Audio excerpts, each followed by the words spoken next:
Testing, 1, 2, testing.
Apologies for absence.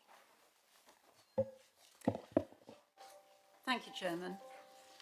Apologies have been received from Councillors Nick Adams-King, Brad Baines, Tonya Craig, Dominic Hiscock, Andrew Joy, Rupert Curl, Kirsty North, Phil North, Tanya Park, Patricia Stallard, Elaine Still, and Honorary Alderman Frenette Dickens. Thank you.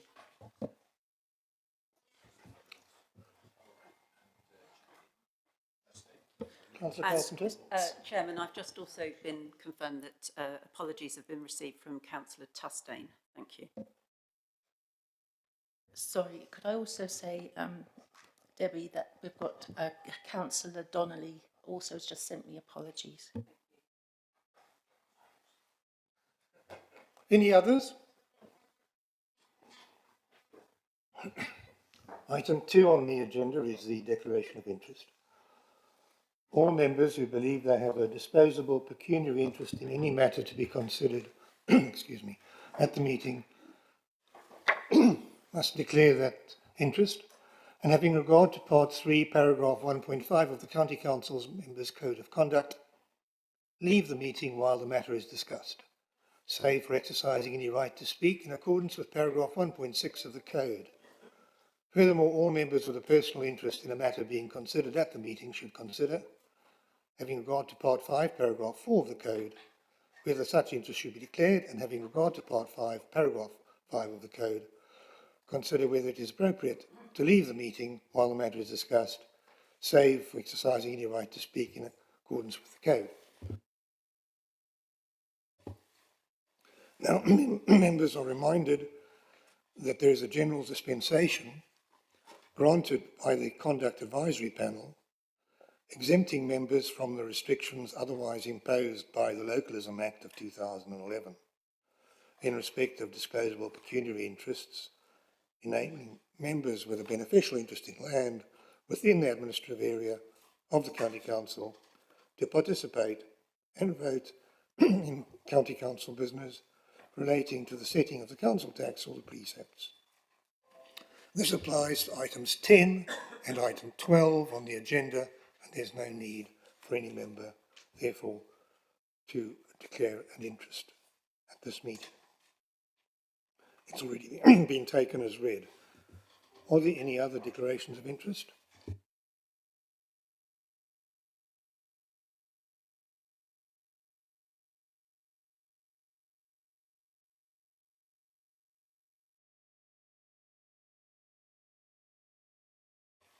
Item 3 on the agenda is to confirm the minutes of the meeting held on the 4th November 2021. I'll just quickly go through those with you.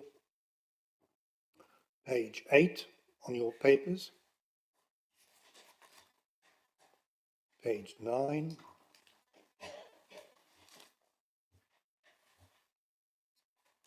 Page 10. Page 11. Page 12.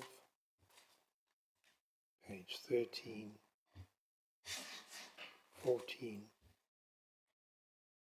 And page 15. Now I sign those minutes as an accurate record of our previous meeting. Thank you. Deputations. There are no deputations on this occasion. Item 5, Chairman's announcements.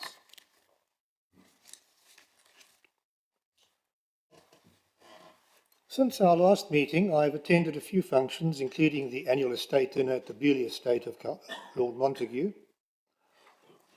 On the 11th of November, we held the Remembrance Day service at the county for staff members. And then last Thursday, the 10th of February, the County Council was delighted to be able to support the Lycosia Trust to celebrate the unveiling of the statue of Lycosia, a medieval Jewish businesswoman, and her son Asher. The statue is sited on County Council land outside the Ark, formerly the Discovery Centre in Winchester. statue was the culmination of 5 years of fundraising by the Lancashire Trust, who had also invited His Royal Highness Prince Charles, Prince of Wales, to unveil the statue.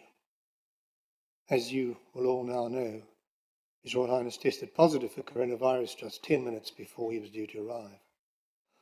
In true British style, the show went on with the Lord Lieutenant standing in for the Prince. There were many senior representatives of all parts of the Jewish faith in attendance, including the Chief Rabbi, along with representatives from 6 other major faiths. For Hampshire, it was a wonderful way to mark the beginning of the Queen's Platinum Jubilee year, with a truly inspirational event celebrating religious tolerance, inclusion, equality and diversity, and the role of women and mothers in our society. My thanks go to the many County Council staff and our partner organisations such as the Hampshire Cultural Trust, Police, Winchester City Council, who worked with very short notice to make this event such a success. The Prince of Wales immediately promised to return to Winchester as soon as possible, and we look forward to that occasion. Now, in terms of awards, I don't think there's been a meeting that I've chaired where we haven't mentioned property awards for this council, and today is no exception. I'm pleased to be able to let you know that 2 of Hampshire County Council's most recently completed new primary school buildings have received national awards for their designs. Firstly, Stoneham Park Primary School has been recognised for its quality, innovation and sustainability as the national winner of the LABC Building Excellence Award 2021 in the category of Best Public or Community Building. This award is being given by the body which represents all local authority building control teams in England and Wales. Secondly, Barton Farm Primary School is a winner in the 2022 Civic Trust Awards. The Civic Trust Awards offer the very best in architecture and environmental design to improve the built environment for us through design, sustainability, inclusiveness, and accessibility. This project has been recognised by the Civic Trust as one that also offers a positive cultural, social, and environmental benefit to the local community. Both new schools have been designed and built by Hampshire County Council in-house property services team. Both projects were successfully delivered on time, on budget, and to a very high standard. And this is a significant credit to the team and to the building contractors who did this, despite the numerous challenges they faced as a result of the COVID-19 pandemic. And Royal Victoria Country Park has successfully achieved the Investing in Volunteers Award in recognition of good practice in volunteer management. The country park benefits from the support of many dedicated volunteers who help keep the park maintained and help visitors to learn more about the history of the site. Now, a very special announcement of an absolutely incredible achievement. Kate Steels, who many of you will know in her role as the officer liaison between the County Council and the Armed Forces, has just been named as the 2021 World Open Water Swimming Woman of the Year.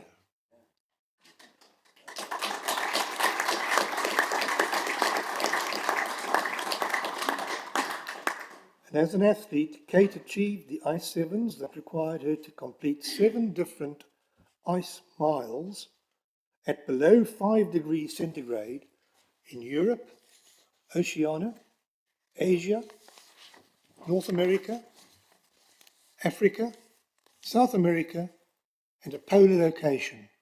And this included a 0 ice mile, which is a mile swim undertaken at below 1 degree centigrade.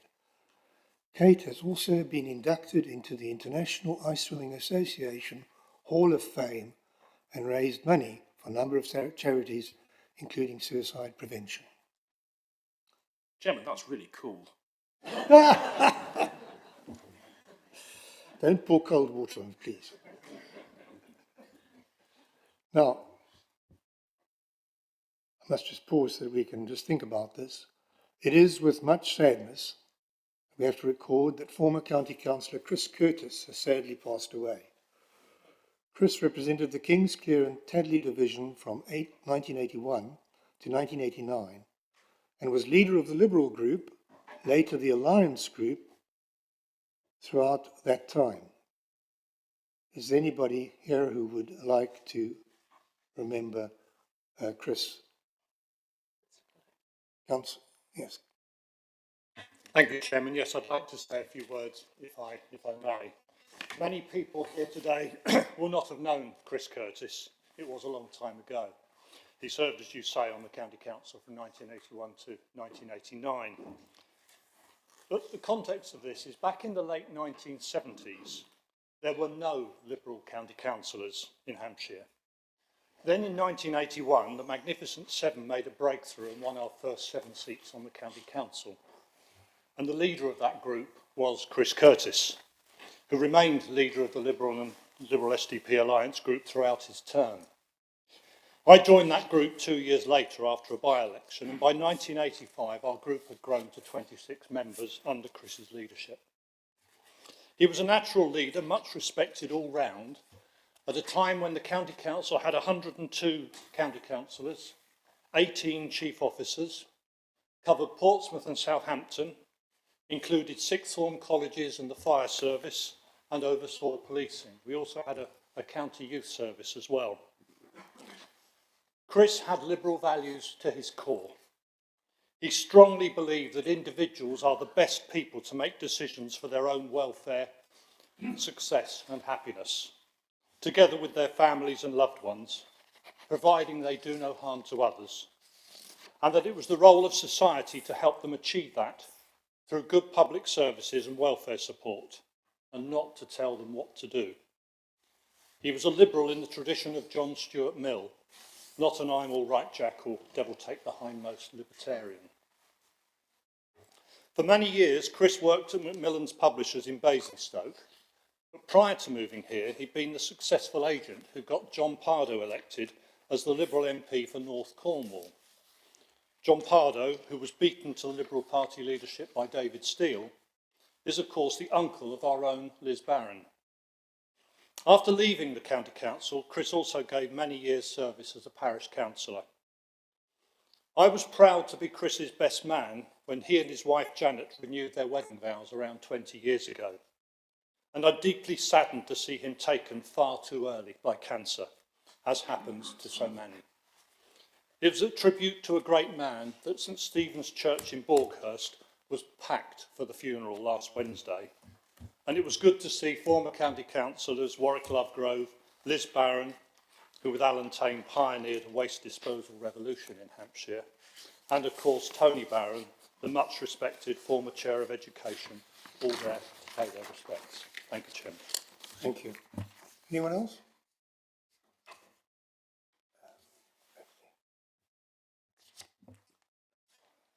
Thank you, Chairman. There's not much I can add to that. Chris was leader when I first got elected to this council in 1985, and as Adrian has said, he was a very principled, very dignified member, I think respected across the chamber. I do wish Adrian hadn't referred to the time when there were no Liberal Democrats or Liberals on this council, because I did see several Conservative faces light up at that prospect, and I'm sure you'd like to get back to that, but I'm afraid you never will. But Chris did lead us through a time of transition. It was a time when Freddie Emery Wallace was the Conservative leader, who could be a rather difficult leader to try and work with at times, but Chris and he, I think, got on pretty well, certainly better than Chris's successor Mike Hancock ever got on with Freddie. I can't remember much of his speeches, only that he always spoke with great passion, and he was an extremely dedicated and hard-working councillor and ward councillor for Tadley as well. But my one clear instance of him was actually during a county council meeting once when we adjourned for tea. Meetings used to go on so long in those days that you had lunch breaks and tea breaks, and sometimes even breaks for dinner in the evening. And we were eating in the Lib Dem or Liberal group room, as it then was, when Chris, something caught in his throat and he started choking and very easily could have died, but for the fact that another Liberal councillor at that time, Claude Bamber, was a doctor and promptly used his doctor's expertise to quite possibly save Chris's life. So at least Chris had perhaps another 30 years on this planet than he might have had otherwise. And I remember with his sense of humour, when he came round and realised what had happened and could speak again, one of the first things he said was, well, this just proves that when something needs doing in Hampshire, even saving your life, it's Liberals who get things done. Thank you. Councillor Miller, did you wish to speak? Thank you, Chair. I cannot compete with some of the anecdotes. I've only known Chris Curtis, or I had only known him for about 5 years, primarily in his capacity of the work he did for Borghurst Parish Council. He remained until a month ago. I wouldn't say a nuisance, that would be totally disrespectful, but he was always on to me, primarily about highways issues. He lived down a village lane. His fields were covered in water, all the usual problems that Chris used to come and give me. But he was a tremendous parish councillor. I believe it was not recorded. He also did quite a lot of work with Basingstoke and Dean. And of course, we've heard today his record as a Liberal councillor will hopefully be unequalled. So on that note, I'd just like to record on behalf of the people of Tadley and Borghurst our thanks for what Chris did locally, and I think it should be recorded. Thank you. Thank you. Anyone else? Well, then, in our time-honoured conventional way, I would ask you all to stand for a moment's silence. Memory of Chris.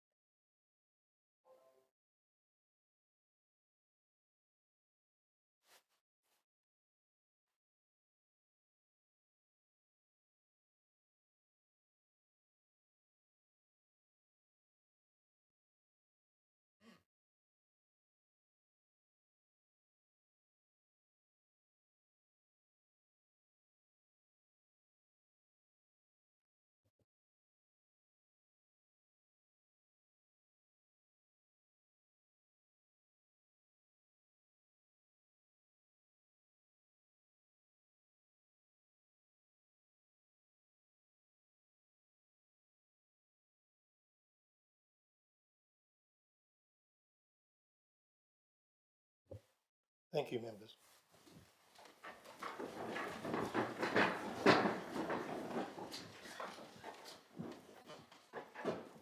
Just to make the obvious point that when speaking, you can remain seated or stand, whichever you prefer. The next item on the agenda is the report from the leader, item 6. Councillor Manns. Chairman, councillors, good morning. First of all, may I add my condolences to Chris Curtis's family and my congratulations to Kate Steele, who I knew pretty well when I looked after the liaison with the armed forces. It just makes me shiver to think about what she does or has done. It's certainly not something that I would want to take up myself, but that shows what a tremendous person she is, having achieved what she has.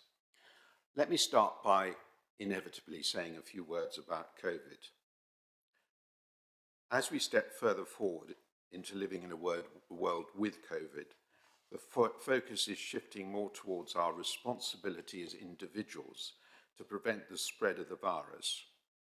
While the County Council continues to do everything possible to keep Hampshire safe, we must all continue to take personal responsibility to follow the preventative principles, get vaccinated and self-isolate if required. Protecting and caring for our vulnerable children remains a priority, and I'm pleased to report that the County Council has awarded grants totalling just under £400,000 to local organisations that are providing free activities and a meal to lower income children during the half-term break next week. I'm also pleased to report that the County Council has agreed to maintain contract payments for community transport operators at 100% from April the 1st this year through to the 31st of March 2023. This will assist transport operators in the recovery and operation of their vital services and aims to support them to maintain service levels while they experience lower than usual passenger numbers as user confidence rebuilds. As you will recall, from the 27th of January, we returned to the government's Plan A measures, and we now await further information from the government on the strategy for living with COVID. I have personally welcomed the gradual return to office, and I'm grateful to all members and officers for enthusiastically embracing our hybrid approach to working. Moving on to the Levelling Up white paper that the government announced at the beginning of this month. We welcomed this publication from the government, which contains the long-awaited details of new devolution framework, alongside details of the wider role of local government in the Levelling Up agenda. Whilst it was disappointing that Hampshire has not been selected as one of the pilot areas for a county deal, we remain committed to our ambition of bringing more power to the people and places of Hampshire. And I stress that we have been told by the government to continue with our efforts. I think it's true to say that no county in the southeast was in the first pilot schemes. I think if they were going to have someone from the southeast, it probably would have been us. But the decision was taken early on by the Secretary of State to focus the pilot schemes on those parts of the country that he felt needed most levelling up. It is clear that the work undertaken to date with our partners has built on a firm foundation, and we will continue to develop our plans for a county deal in line with the white paper. I'm pleased to confirm that alongside the exploration of a county deal, we've begun positive conversations with neighbouring authorities, our districts, our boroughs and our unitaries, and including Surrey County Council, on the potential for a wider economic prosperity board which will complement any county deal and truly embrace our economic development and regeneration opportunities post-COVID. Let me move on to County Council finance. I'm pleased that my Cabinet have been able to recommend prudent plans to balance the budget, which will be considered later in the meeting. Members will recognise this has been a challenging task, given annual funding shortfalls and the major new budget pressures that have emerged due to the financial impact of COVID and growth in the cost of adult care. It is particularly disappointing that the government have limited the amount we can raise via the adult social care precept, which has been cut from 2% of council tax to 1%, meaning that we've lost around £7 million. I will continue to press MPs and ministers the severity of the financial position we are in the future. I continue to make the point that without a long-term sustainable funding solution to the growth in social care, costs, the County Council is simply not financially sustainable in the longer term. While we are in a better position than virtually any other county council due to the careful financial planning, and we are capable of dealing with some of the pressures, we do urgently need a resolution from national government concerning social care in the future. The Chairman has mentioned the unveiling of the statue of Lucretia last week. We were, as he says, sorry that the Prince of Wales wasn't with us, and like him, I hope that he will be able to join us quite soon for an event. As we look forward into 2022 and the Platinum Jubilee, this is a remarkable opportunity to celebrate Her Majesty the Queen's 70 years of dedicated public service, but it is also an opportunity to come together again as a community post-COVID. In Hampshire, we're planning a wide range of activities to help residents commemorate and celebrate. Our primary focus is during the extended bank holiday weekend in June, and I'm particularly looking forward to celebrating with our talented young musicians a special Queen's Platinum Jubilee concert with performances from the Hampshire Music Service. At my decision day in January, I was pleased to approve a proposal for £500,000 to create living environmental legacy in the recognition of the Jubilee. The aim is to help schools, organisations, communities and individuals to plant thousands of appropriate trees, more than one in groups if possible, across Hampshire, which will contribute towards the Queen's Green Canopy project, and further our own environmental ambition for tree planting. I would encourage all members to support this wonderful project in a way that can be both personally and with communities. Finally, let me step outside the county for a minute and say I'm delighted that Hampshire County Council is backing Southampton's bid for the UK City of Culture in 2025. Most of us will know Southampton as a young and diverse city of innovation, enterprise, and of course culture. The opportunity of becoming the UK City of Culture in 2025 would not only bring millions of pounds worth of investment, but would create jobs and attract thousands of visitors to the city and to the wider Hampshire area. The final bid was submitted earlier this month, and the government will announce the winner of this prestigious title in the spring. Chairman, that completes my report. Thank you, Councillor Manns. The next item on the agenda will be questions submitted in accordance with Standing Order 16.1.1. First question is from Councillor Alan Dowden, and that question will be answered by the Executive Member for Highways Operations, Councillor Russell Oppenheim. So, Councillor Dowden, would you like to read out your question? Yes, thank you, Chairman.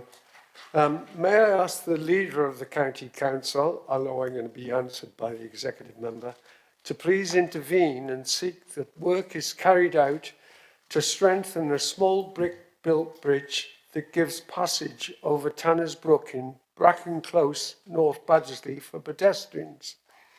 I, along with residents, have appealed for this work to be carried out for years now.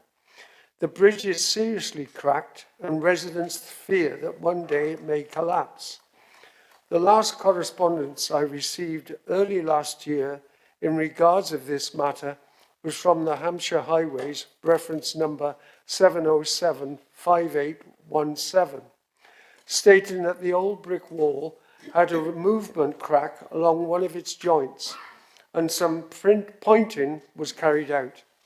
This crack was opened further, and I consider some further work would be advisable to prevent an accident that could result in causing a serious incident. Thank you. Councillor Oppenheimer. I'd like to thank Councillor Dowden for the question. I'm informed that the Highways team have recently revisited the footbridge in Bracken Close. Whilst no major repairs were deemed necessary when the matter was previously raised, it is now evident that there has been further deterioration in the brickwork. And so, in light of this, the loose brickwork has been removed and the bridge temporarily closed as a safety precaution.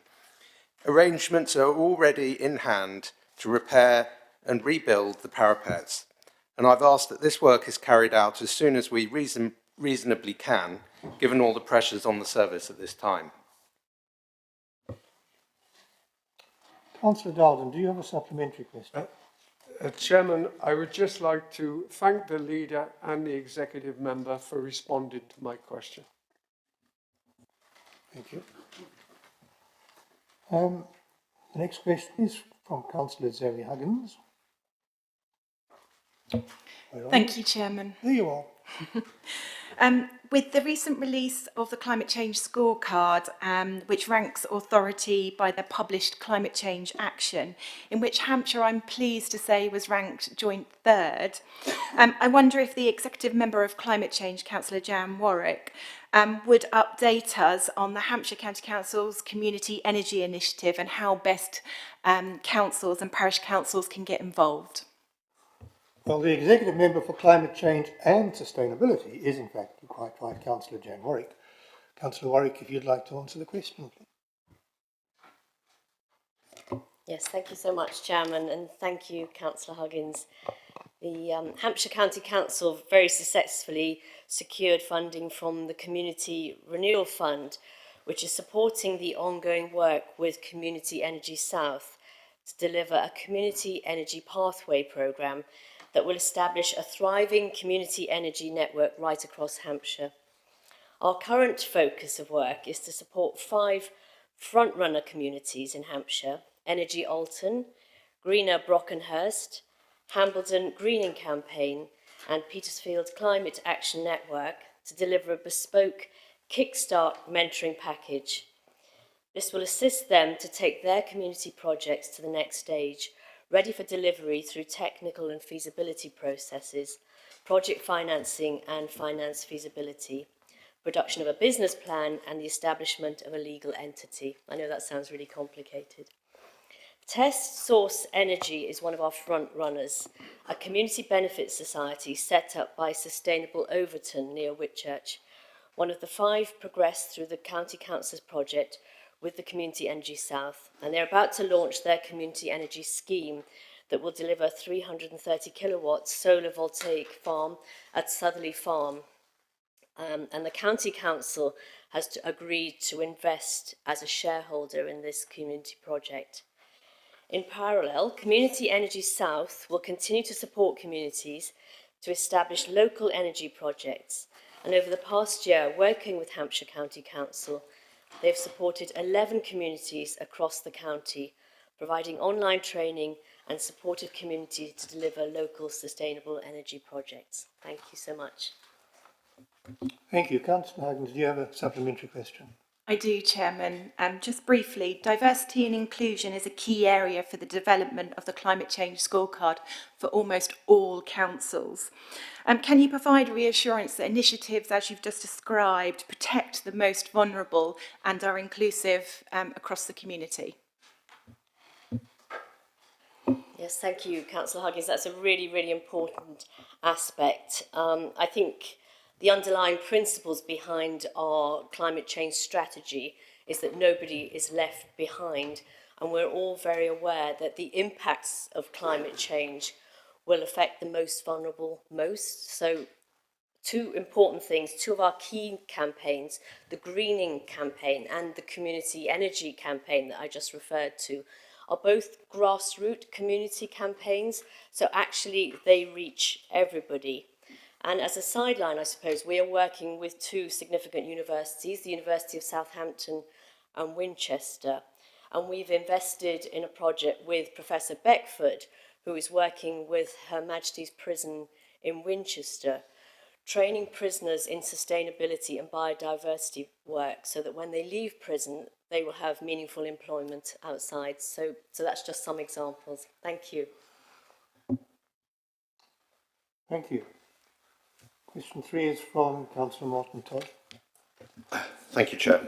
In its statement of common ground on highways and transport issues published in January 2011 in response to Carla Holmes South's appeal against the refusal of its planning application, Hampshire County Council supported the realignment of Andover Road in Winchester through the Kings Barton estate, closing the existing Andover Road to through vehicular traffic.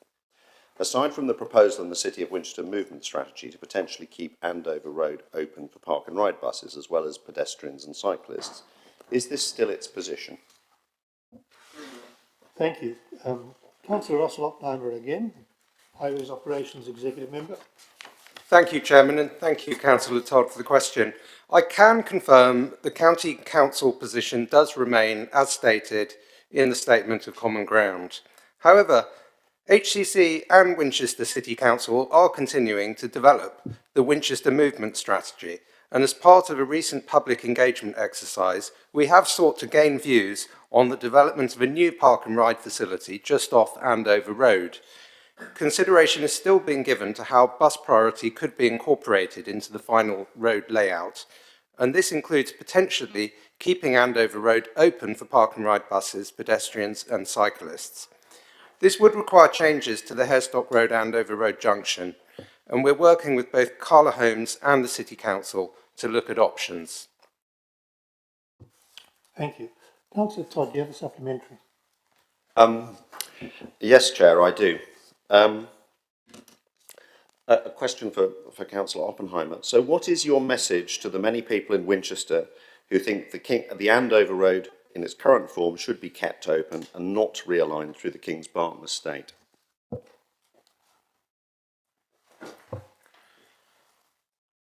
My message is we're listening to all views that are expressed to us through the consultation. There is a planning issue at the heart of this that is not a matter for me to comment on now. But what we are absolutely determined to do as part of the Winchester Movement Strategy is reduce the number of cars coming into the centre of Winchester. And we're doing that for three reasons. Firstly, so that we keep traffic flowing and don't bung up the roads. Secondly, for the health and well-being of the communities. And thirdly, for the decarbonisation of transport. Active travel is a core priority for us. And as we go about decarbonising transport, we'll also be using low-carbon materials in any highways interventions that we put in place in Winchester.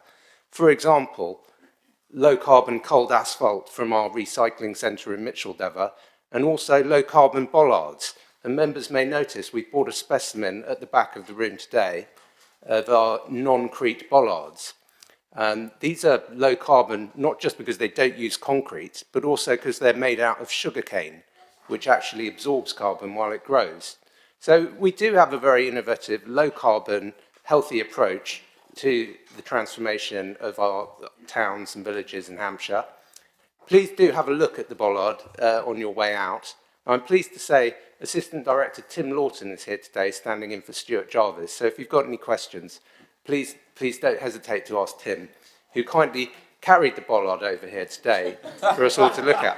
But it's not actually as heavy as it looks. I encourage you to pick it up. It's quite light. But no, we are very grateful to Tim for doing that. And thank you, Chairman, for indulging me and going slightly off topic there. Good. All right. The next question is from Councillor Patricia Stallard, who couldn't be with us today for very understandable reasons. So Councillor Leslie Minahan has agreed to read the question, if you'd like to do so now. Thank you, Chair. My question is to the Councillor Liz Fairhurst, Executive Member for Adult Services and Public Health. Given the fact that social isolation can have a detrimental effect on the health and well-being for individuals, would the Executive Member for Health and Adult Social Care please explain to the Council what measures were being taken by the County Council to alleviate loneliness in our older population during the pandemic? Thank you. Councillor Fairhurst. Thank you, Chairman, and thank you for asking that question on behalf of Councillor Stallard, and I will make sure she gets a written copy of the answer.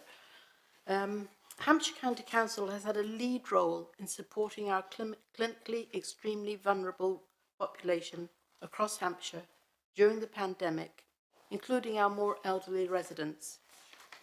Working together with our partners in the districts and borough councils and the voluntary sector, the Hampshire Coronavirus Helpline was set up alongside a local response centre in each district to meet identified needs. Support was offered through this mechanism to address loneliness and social isolation, through access to befriending services and mental health support. This has been at local level through both existing networks and new support groups across all our communities. This support has helped just under 250,000 residents since the start of the pandemic. In addition to this, with the temporary closure of day centres, Age Concern Hampshire set up a telephone befriending service which offered a twice-weekly check and chat. In addition, Hampshire has now opened a Get Going Again grant fund which encourages voluntary sector organisations to set up projects covering clinically extremely vulnerable residents to be less socially isolated and feel confident to access community again. And to date, over £740,000 has been shared with organisations to help support our residents this way. Thank you. Any supplementary question, Councillor Meehan? No, thank you, Chair. Thank you. The last question is from Councillor Porter. Councillor Porter.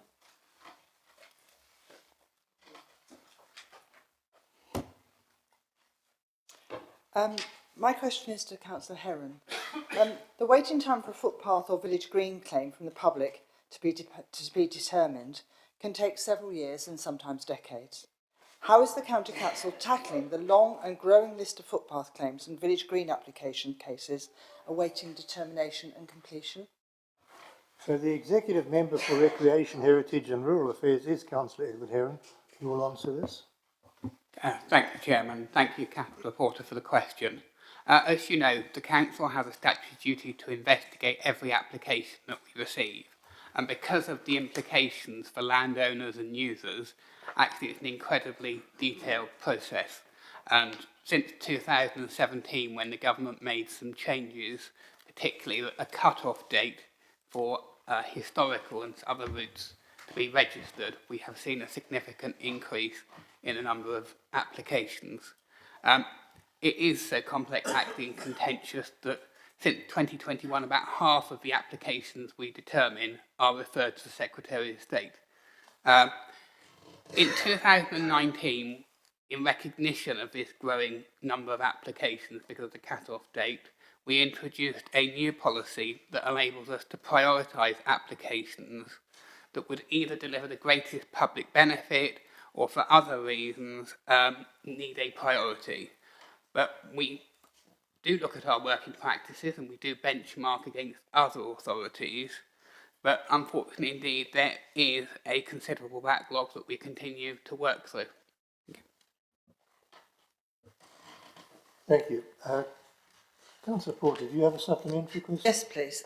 I appreciate that it's a really difficult process, and after 13 or 15 years or something, we saw a 300-page report to actually prepare for a regulatory committee. So I do appreciate that.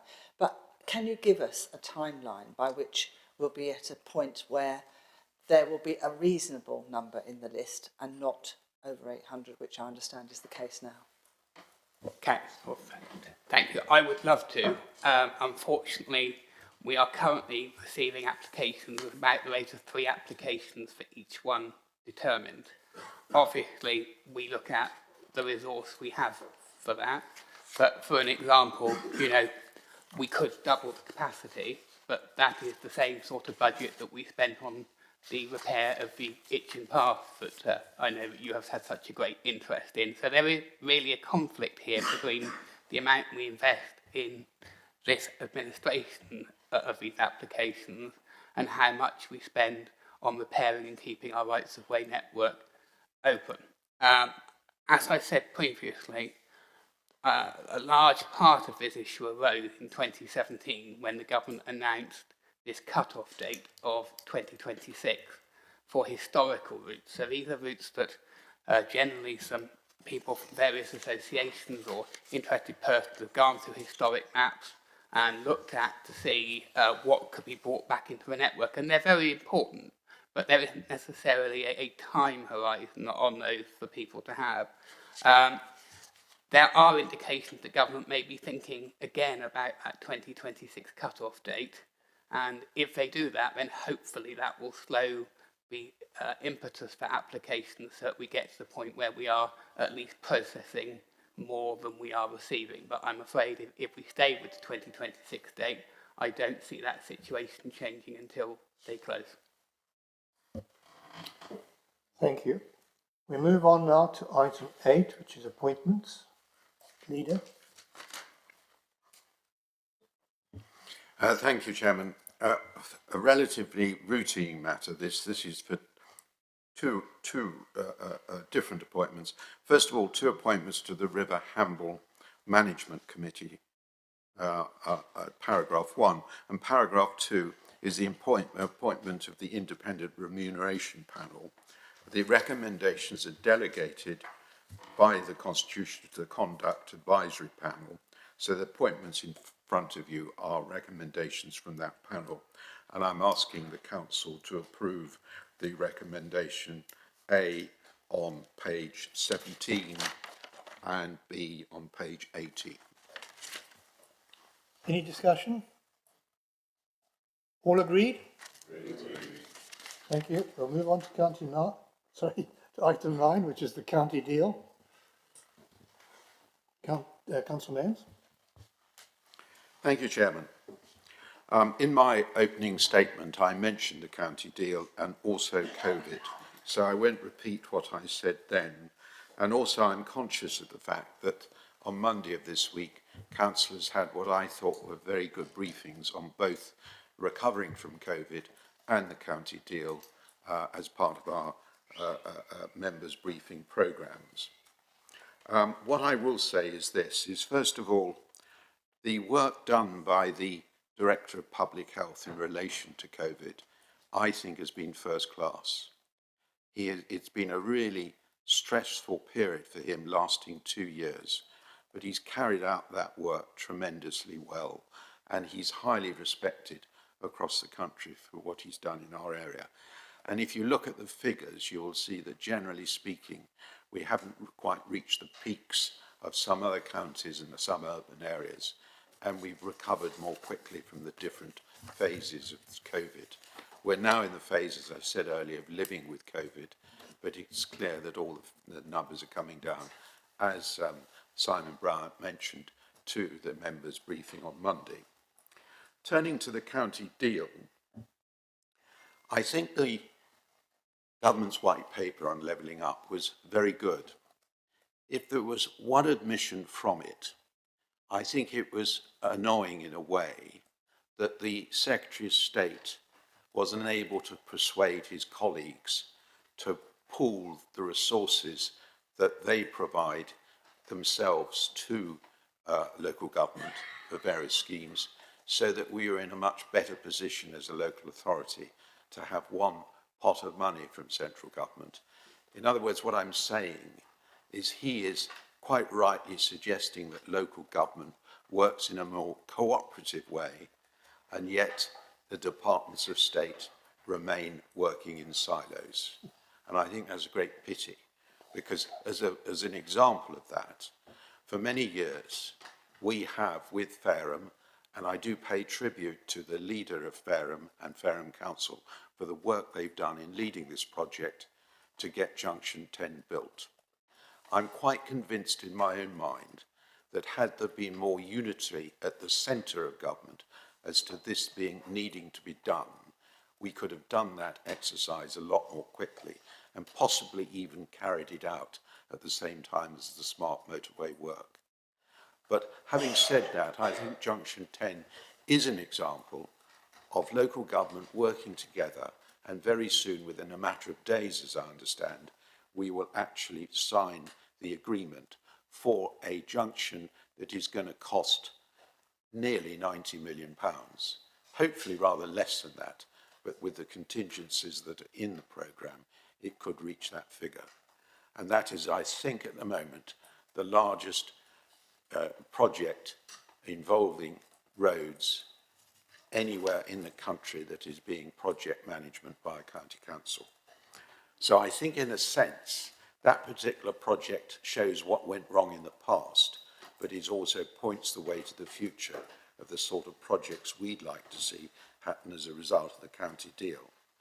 Now, moving to the white paper itself, I think it's worth pointing out that it made clear that it's unlikely that any group of unitaries or small counties under 500,000 population will have a deal. But it also didn't leave any indication of what the top population limit was. In other words, that has now finally gone away. And as I said in my opening remarks, I think the only reason that we were not amongst the pilot is because it was the Secretary of State's decision not to have anyone in the southeast amongst the larger counties as part of the pilots. But I'm also reasonably confident in my own mind that as the work we've done since August, that we're in a very strong position when we move forward. We expressed an expression of interest in August about a county deal simply because we wanted to get on and work with people locally for the benefit of our citizens, whether it's in a district or a unitary, to get a good deal for our area. And I think the work we've done is very highly respected by central government and has put it in a very good position in the future. What I think is also good about the white paper is the fact it has set up a fairly straightforward framework for devolution, which sets out 3 levels. The first level is simply for local authorities to get together to actually have joint committees to look at things they can do together. And that we're doing already with the partnerships, the standing partnerships we're setting up with districts under my deputy's, Councillor Humby's leadership, to ensure that instead of having a project-based committee dealing with a particular project, like, for instance, Junction 10, or like Whitehill Borden and the work we've done there, we have a standing committee with each of the partnership with each of the districts so that we can look at projects that we can share and work together from the word start. And that is very much along the lines of what level 1 is suggesting in the white paper. But this can also bring us together to do more than that. We've also had with our districts and the unitaries a statement of common ground, which I think is important. And therefore, that particular strand of our work will continue regardless of whether we're successful to obtain a county deal. The second level is for a single institution or county council within an area to have certain powers delegated to us. Now, I would argue, as the recommendation suggests, we would like to do that with the unitaries in the south of our county. However, we do have the option to go ahead ourselves, and it may well be that in order to get to level 3, which is the full county deal, it may be a good way forward to go through level 2 first. But that is a matter for us and our partners in the unitaries and our districts and boroughs to determine. But at the end of the day, it is an opportunity for us to go down that route if, as a county, we wish to do so. And the sort of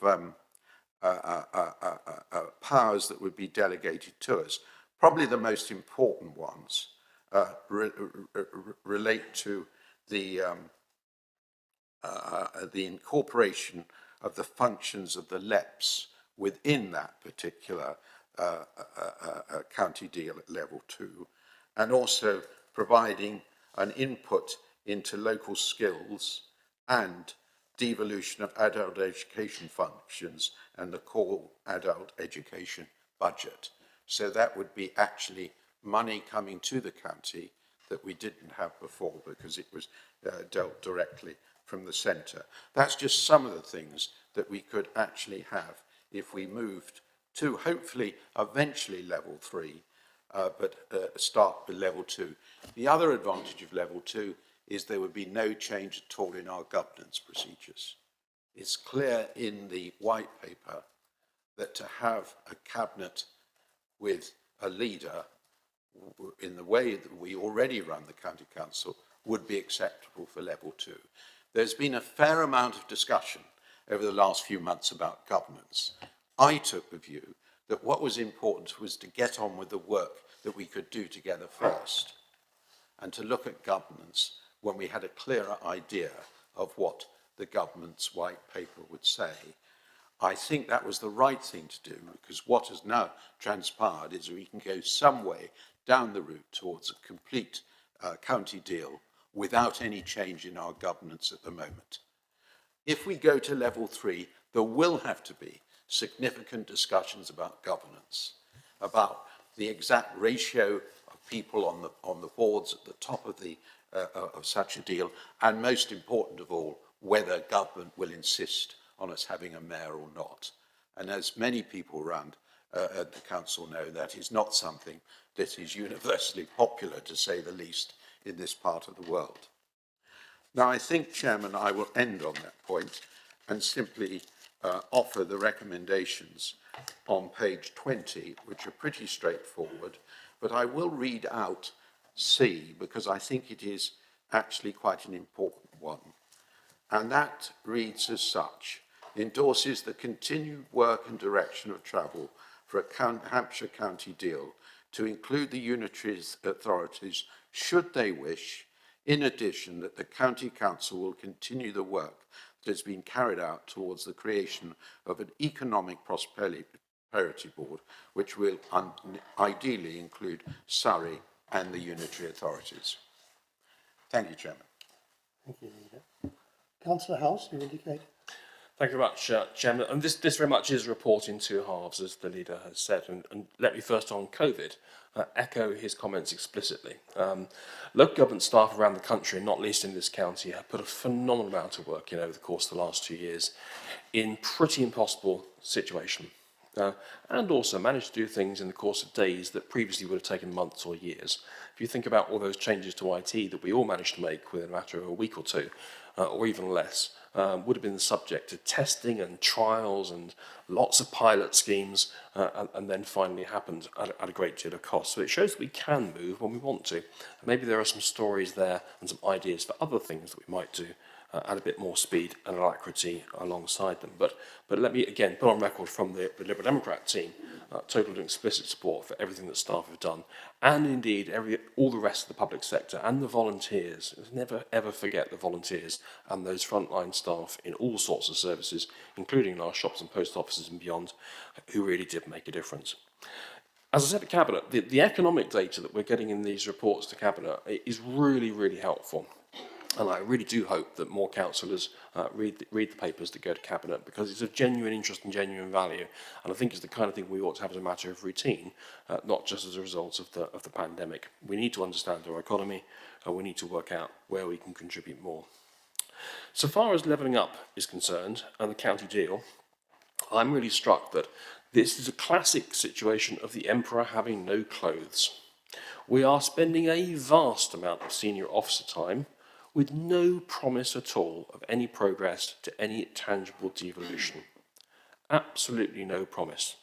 We were here several years ago under Roy Perry's leadership with a similar set of debates, a similar set of issues. No progress was made. Nothing from government, not really even a hint of support from government, and then we walked away, even before government chose to do so. And here, we don't have levelling up. There might just be a hint of levelling up in some parts of the country, but in the southeast, we have levelling down. The engine of the UK economy is told, this is not for you now. No money, no powers, nothing at all for the southeast. This definitely is levelling down. So we're told that it's all about cooperation.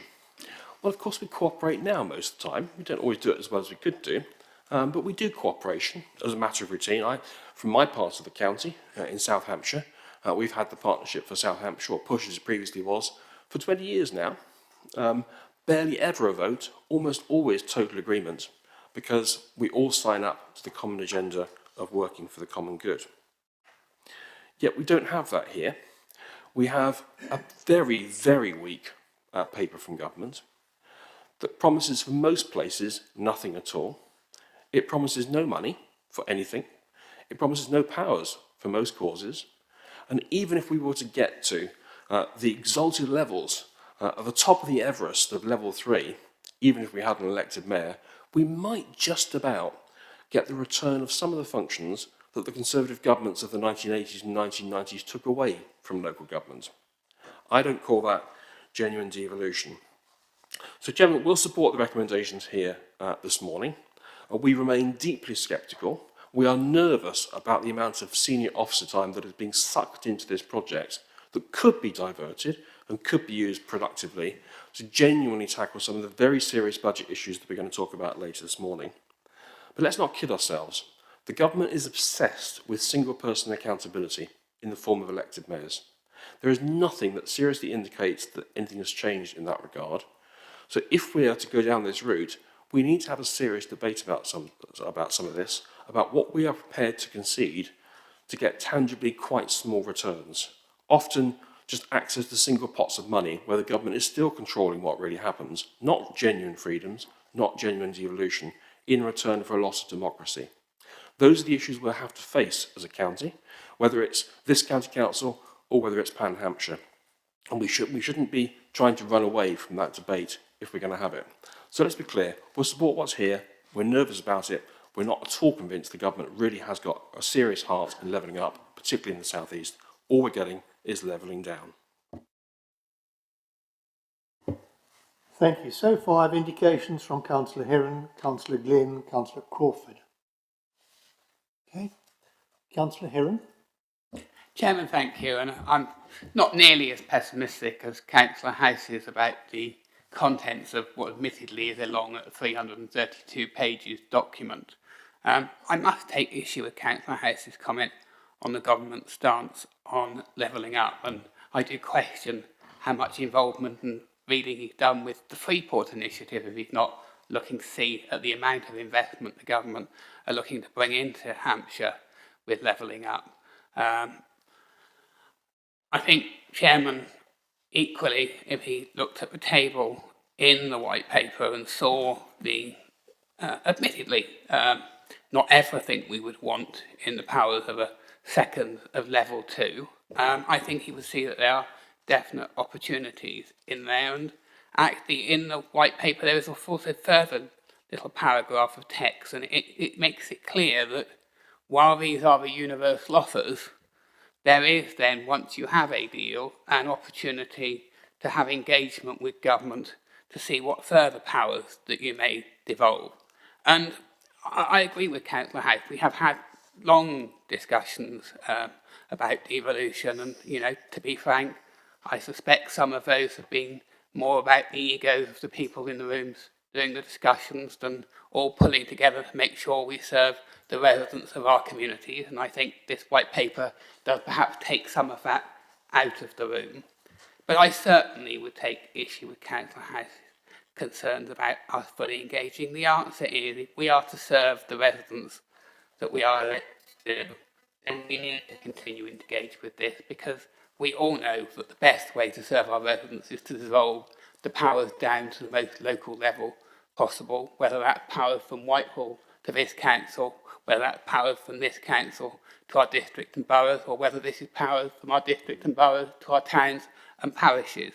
And I would certainly say, looking back over the time, thinking of the last time that Liberal Democrats had any influence at a national level in the coalition government, and I admit it was small, it is the best I have seen for some time on a movement of large-scale powers from Whitehall down to counties, and indeed, hopefully, devolve further. Thank you, Councillor Heron. Councillor Glenn. Thank you very much, Chairman.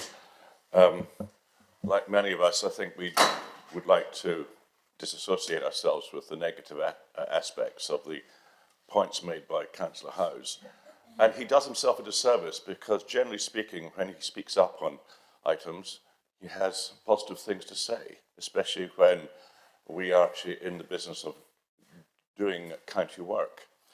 Now, so far, the county deal has been discussed at leadership level and also at senior officer level. And the time has now come, in my view, that it needs to be shared amongst councillors, which is why, and I have discussed this with the leader, the Policy and Resources Scrutiny Committee is going to has made it a major item on Thursday the 3rd of March at 10 o'clock. I expect a lot of positive debate to come from this. I'd like to invite as many councillors as possible who'd like to come to that meeting. We hold them normally in here. I especially would like to invite Councillor House. I'd like to hear some positive points that he would like to bring up. It would actually be nice to see Councillor House coming to the Policy and Resources Scrutiny Committee. He will have something to offer. So, ladies and gentlemen, I've given you my advert. Please come and listen to the county deal being discussed by members of the County Council. Councillor Crawford, followed by Councillor Porter. Thank you, Chairman. I would just like to follow on from what Councillor Glenn has said, which is, as someone who's not a member of what you might call the inner circle, I feel relatively detached from the county deal. When it was first mentioned, I had the fear that it would fall foul of two things. First of all, there would be no money from central government.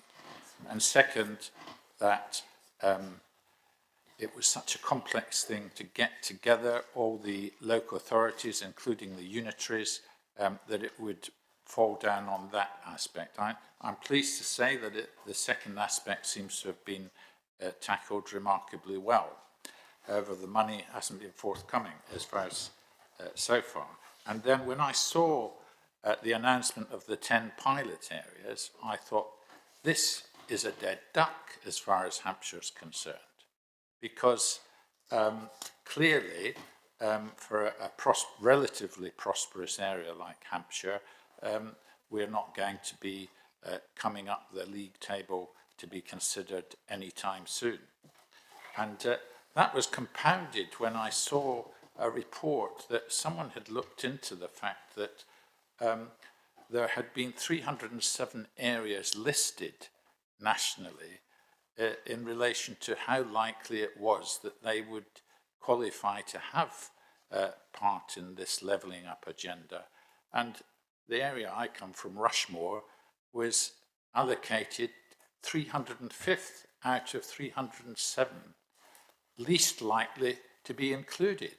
And so I'd really like some reassurance that if Rushmore is that low down the priority list, and Hart was 304th, I think. So where are the areas in Hampshire that need levelling up to the extent that they would feature in any future pilot deal? On the other hand, in the recommendations, I took great comfort from the fact that Hampshire could give a lead in creating this economic prosperity board. And this is what I feel a prosperous area like Hampshire can beat its own path, if you like, with the unitary authorities and so on, because it has the firm basis on which to go forward like that. So that's how I see it. But I would just like some answers to those questions, and perhaps when we come to the Policy and Resources Select Committee on the 3rd of March, we'll find answers to what does it mean that Rushmore, for example, is rated 305th least likely to feature in levelling up. Thank you. Thank you. I now have Councillor Porter, followed by Councillor Reid and Councillor Tree. Thank you, Chairman. I wasn't moved to speak until Councillor Glenn spoke. We are so low down the list, I agree with Councillor Crawford, that if you did a risk assessment of this as a county council and what you're spending the money on, it's just a distraction to the normal work of our excellent officers who could be more usefully deployed on other matters, such as reducing inequality in our communities and delivering projects to improve the lives of other people in our own community. I'm rather offended, actually, by Councillor Glenn's comment that Councillor House should turn up at P&R Select Committee. Councillor Irish, Councillor Collett and I think represent the views of the Liberal Democrats very well on that committee, and I don't think Councillor House needs to turn up. That's the whole point of having democracy, that councillors can represent their party and their own views. I'd just like to raise that point. Thank you. Councillor Reid, followed by Councillor Tree and Councillor Parker-Jones. Thank you, Chairman. Just a couple of points here to make. I did think that Councillor House was a little negative in his presentation because we do have an opportunity here. But I think the essence of this opportunity is that we have to prove ourselves worthy of it. Now, we have an awful lot in this paper where we're talking about things like the free ports, and Councillor Heron's referred to that. I won't repeat that. We have universities to exploit. I'd like to see the outreach of universities spreading northwards within the county because we have some excellent ones there.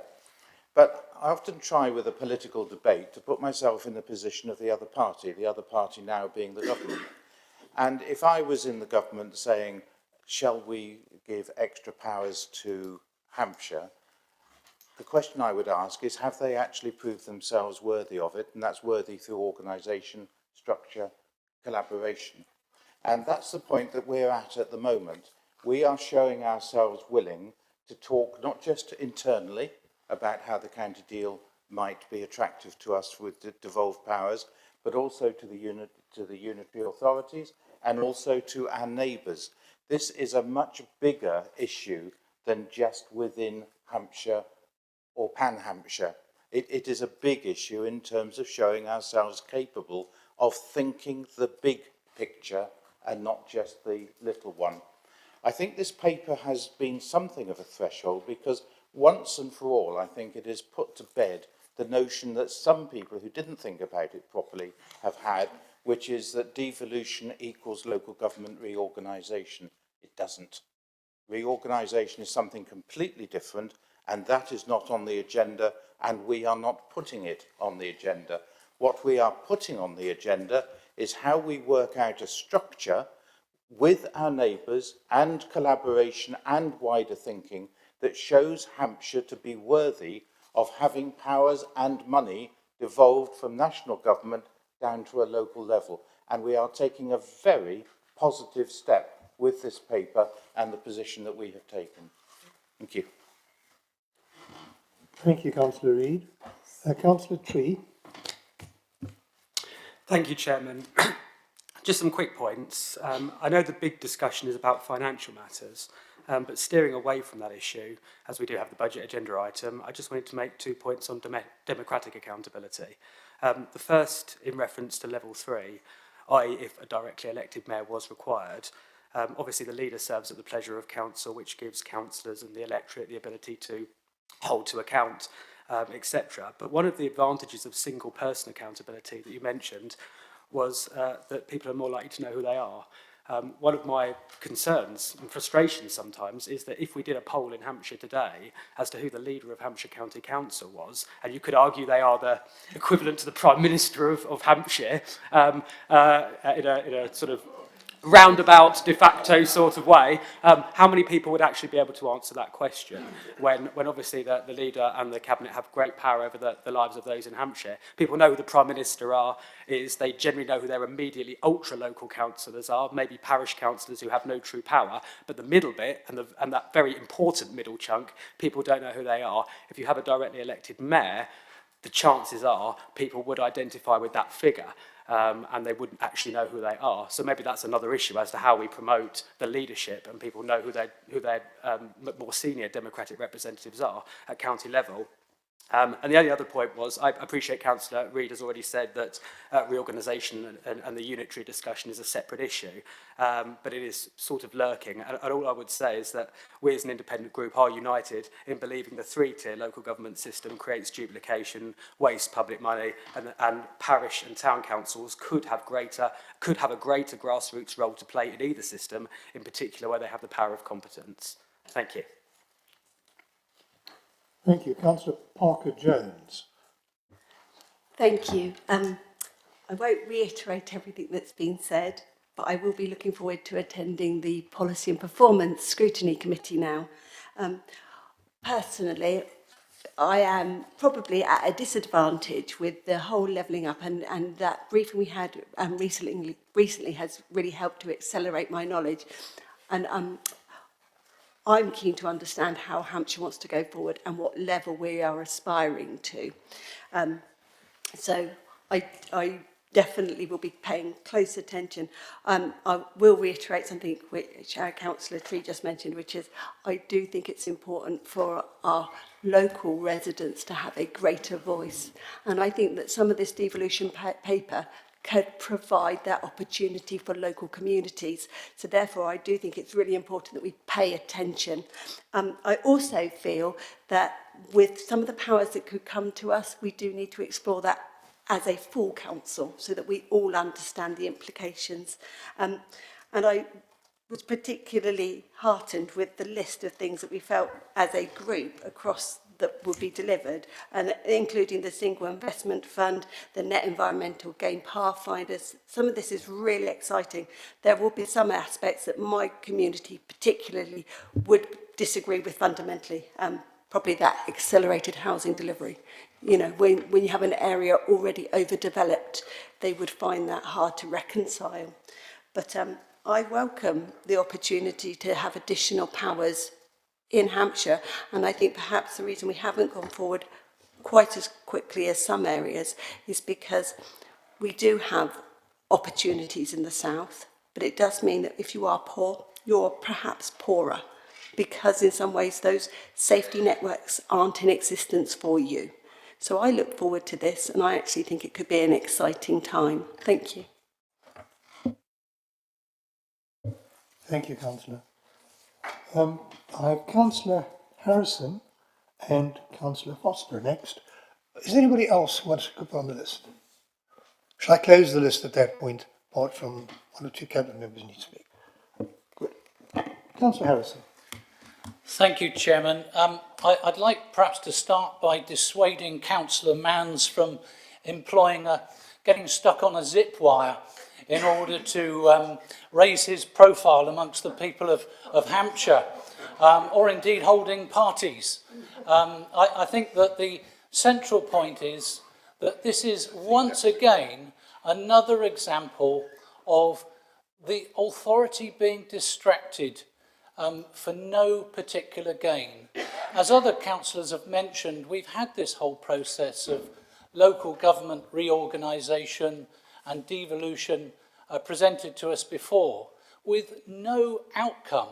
Indeed, I calculate that at the last iteration, about £1 million of public money was spent with no result. And this is money that could be spent on frontline services. I think we need to send a very clear message to government. A lot of the stuff that's being talked about is within our gift in any event. For example, the local enterprise partnerships. I'm no fan of the LEPs. I think they're an unaccountable body that spends too much public money without anybody knowing who these people are. They're not elected. They sit in darkened rooms deciding the future of Hampshire without any transparency about it at all. These are powers that Hampshire county councillors should have.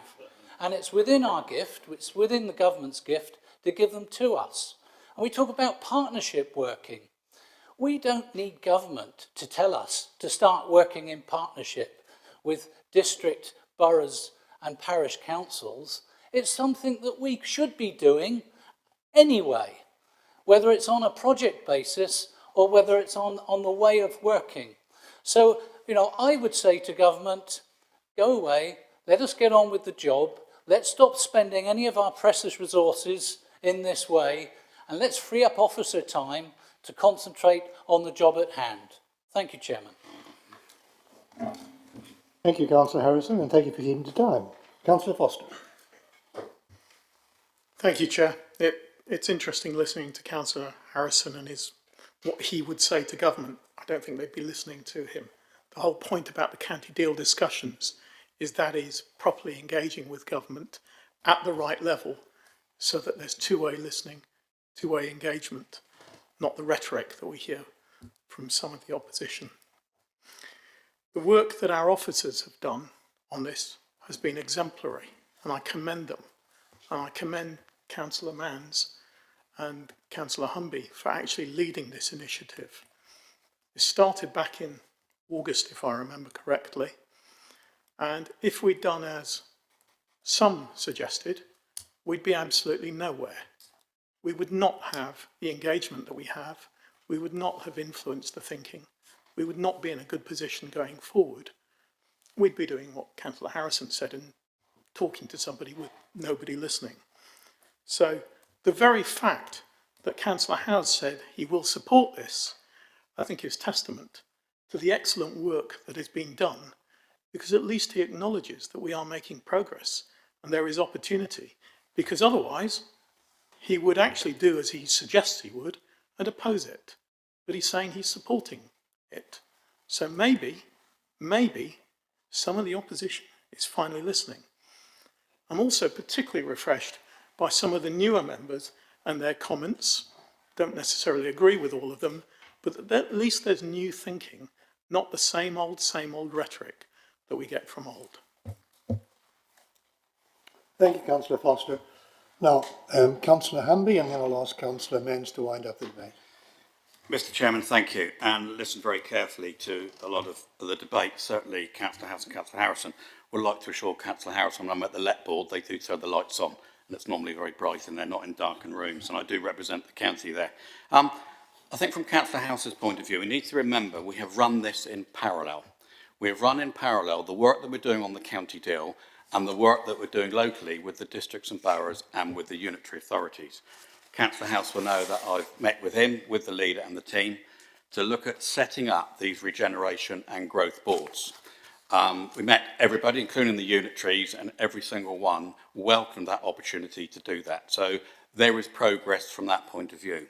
I've also just written, as Councillor House knows, to all the district and borough leaders for a further meeting to discuss those local issues that they would like to take forward within their own district areas.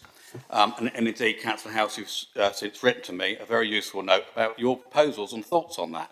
So I was trying to square where you say we haven't made any progress, because all that leads into how we work together in partnership, how we look at the capital programme for the county over the next 5 years of £1 billion, looking at the districts and boroughs using the UK Prosperity Fund, bringing that together, pooling that, and how we work together delivering projects. And I think that's really, really important. So there has been progress. And that then leads into the Economic Prosperity Board and indeed setting up a single investment fund. All that is progress. All that work has been done.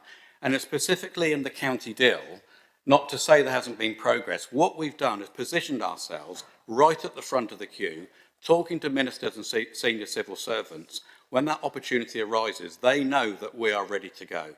So I can understand why they think there hasn't been progress on it, but you've got to remember that all that work has been run in parallel, Mr. Chairman. Thank you. Thank you, and I invite Councillor Menz to wind up the debate. Thank you, Chairman. I'll be relatively brief. Let me just try to answer at least one or two of the speeches that have been made. First of all, Councillor Harrison, for instance, talked about the LEPs. I agree with him. I'd like to see the LEPs more accountable. That's what level 2 of the county deal would do. So that really answers his question as to whether it's worthwhile carrying out some of this work. At the end of the day, in order to recover from COVID, we needed to find the best way of doing so. We've decided the best way of doing so is to try to work together as local government as a whole better than we have in the past, because we believe if we do that, we provide greater prosperity to the people that live here. We have been given the opportunity of doing that through the work that's been done through the county deal. So moving on to what Councillor House said, I don't think this money that we spent has been wasted at all. This is part and parcel of recovering from COVID and pointing a direction of travel that I think is the right one. The other point that's also been mentioned is about we've been here before 5 years ago. We haven't. That was all about reorganisation. It was not about devolution. It was about reorganisation, essentially. Reorganisation is not part of this white paper. It's not part of the work we've done. In fact, I've said again and again, it's something I am not interested in because we believe in the two-tier system, but we want to make that two-tier system work better. Councillor Crawford said He wants more information. We've tried to give as much information as we could, as soon as we could. And a good example is the link that every councillor was given to the white paper.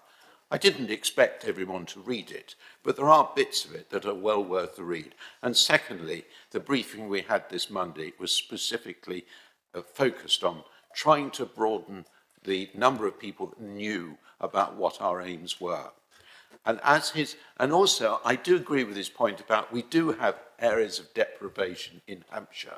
It's those areas that we want to actually support. And one of the ways of supporting the areas of deprivation, as there are some in Rushmore, is through further work on the county deal itself, because that at least provides us with the opportunity of actually leveraging more funds from the centre to do this. And the final point, on a slightly lighter note, Councillor Tree, you may be right. You may be right about mayors being known, whereas leaders don't. But let me just leave you with this slightly light-hearted anecdote. At the general election in 1997 in Wyre and Lancaster, when I was going round the various committee rooms, and I went to the one at Lancaster University, they said the vast majority of students at Lancaster University didn't understand why John Major and Tony Blair's names weren't on the ballot paper. So that gives you some example of the ignorance of parts of the electorate as to who's leading. He may be right, but I think he will find that even with a mayor, the amount of status or indeed the amount of recognition won't be a lot harder than the present situation we have at the moment. And on that basis, I would like to recommend the Council approves the items on page 20, A, B and C. Thank you. I think you're meant to do that, but you're not me. Well, you are I do apologise.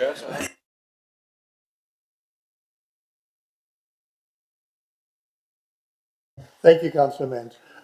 So the recommendation is on page 20, and I put it to the Council. Are you in agreement? Just say yes if you are. Agreed? Thank you. Right, we come now to the budget debate, which is item 10.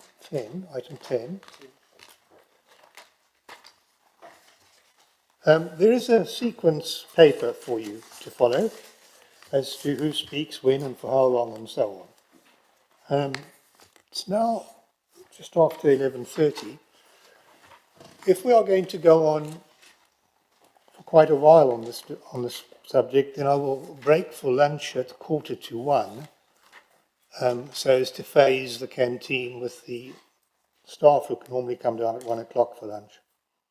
But if we have reached a point where I can see that we are very near the end, then we will just go on and try and finish. And I appreciate that there might be one or two members who, for dietary reasons, might need to take a chocolate or something, but I did bring my own. Okay, so the Leader of the Council, to present the report, he'll be assisted by Councillor Foster. But Councillor Manns, over to you.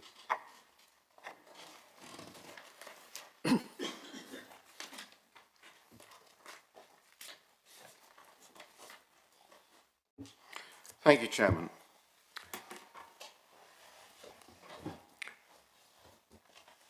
As councillors know, we run a 2-year budgeting process in Hampshire, rather than an annual one. So a lot of the work on this budget was done during the last 9 months. And when we set our savings programme, which the council approved in the autumn, that was for 2 years. We then wait for the settlement from central government and make adjustments according to what we get. But it does mean we can make those adjustments within the savings programme that we've already decided upon. And that's what we've done on this occasion. In general terms, we got slightly less money than we bargained for, largely because, as I mentioned in my opening statement, there wasn't the extra flexibility of providing through the Precept more funding for social care. And the point that I made then that I'll make now is in terms of long-term viability of this council, it is really important indeed that the funding that was announced in the social care white paper through an increase in national insurance finds its way into social care eventually and not acute hospitals. We now have the rather odd situation where as a result of as an employee being charged extra national insurance, we end up at the moment for this year at least over £2 million adrift because the white paper has actually cost us more money rather than given us extra money for social care. So the first point I'd make, and I probably will gain a significant amount of support from this across the whole of the council, it is vitally important that the funding that is being raised through the national insurance levy is funding for social care and doesn't simply land and stay in the acute part of the health service. I make that point because it's clear from the revenue costs, as you can say, that an increasing amount of our costs and increasing the amount of extra spending is in the area of adult social care. And that's the first point I'd make. The second point I'd make is it's just as an observation, I think I'm right in saying this is the first time that the schools budget, that's the money that's passported straight through us to schools, has exceeded £1 billion. I think that is some clear indication of both the government and our support for education in this county. I think it is also significant that we are continuing to spend increasing amounts on non-school activities, particularly safeguarding and looking after children. And that is partly because we are receiving increasing numbers of underage child asylum seekers that then very quickly reach 18, but we are still responsible for them in terms of looking after them. So those two figures in the budget review in Annex 1, page 94, are just worth having a look at. The one for adult social care and the one for non-schools children's services. Beyond that, I will mention briefly a word or two about the capital programme, which is just over £750 million for 4 years. And I think I'm right in saying if you take a 5-year look at that, it approaches £1 billion. That is a huge programme. And what it does demonstrate is despite the struggle we have balancing the revenue budget every year, using, yes, our reserves in order to spread out any savings we have to make over a period of 2 years rather than 1. We are very robust in terms of the fact that we continually spend a significant amount on capital, because that is one way of ensuring not only that our services in the long term are good, but it also ensures that we're spending money to save money from the revenue budget itself. And just one example of this in terms of schools. In the past, we have had our own standards. The government wanted to lower those standards in order to see the money go further. We were one of the few councils that was able to agree with the government our own design standards, although we had to lower them slightly, on the basis that if you build decent schools, you don't have to have them maintained so often once they're built, so that more money that is handed to head teachers to teach can be spent on teaching and not on the utility bills and on maintenance. And that, I think, distinguishes us from many other counties who have had huge problems about the maintenance of their buildings.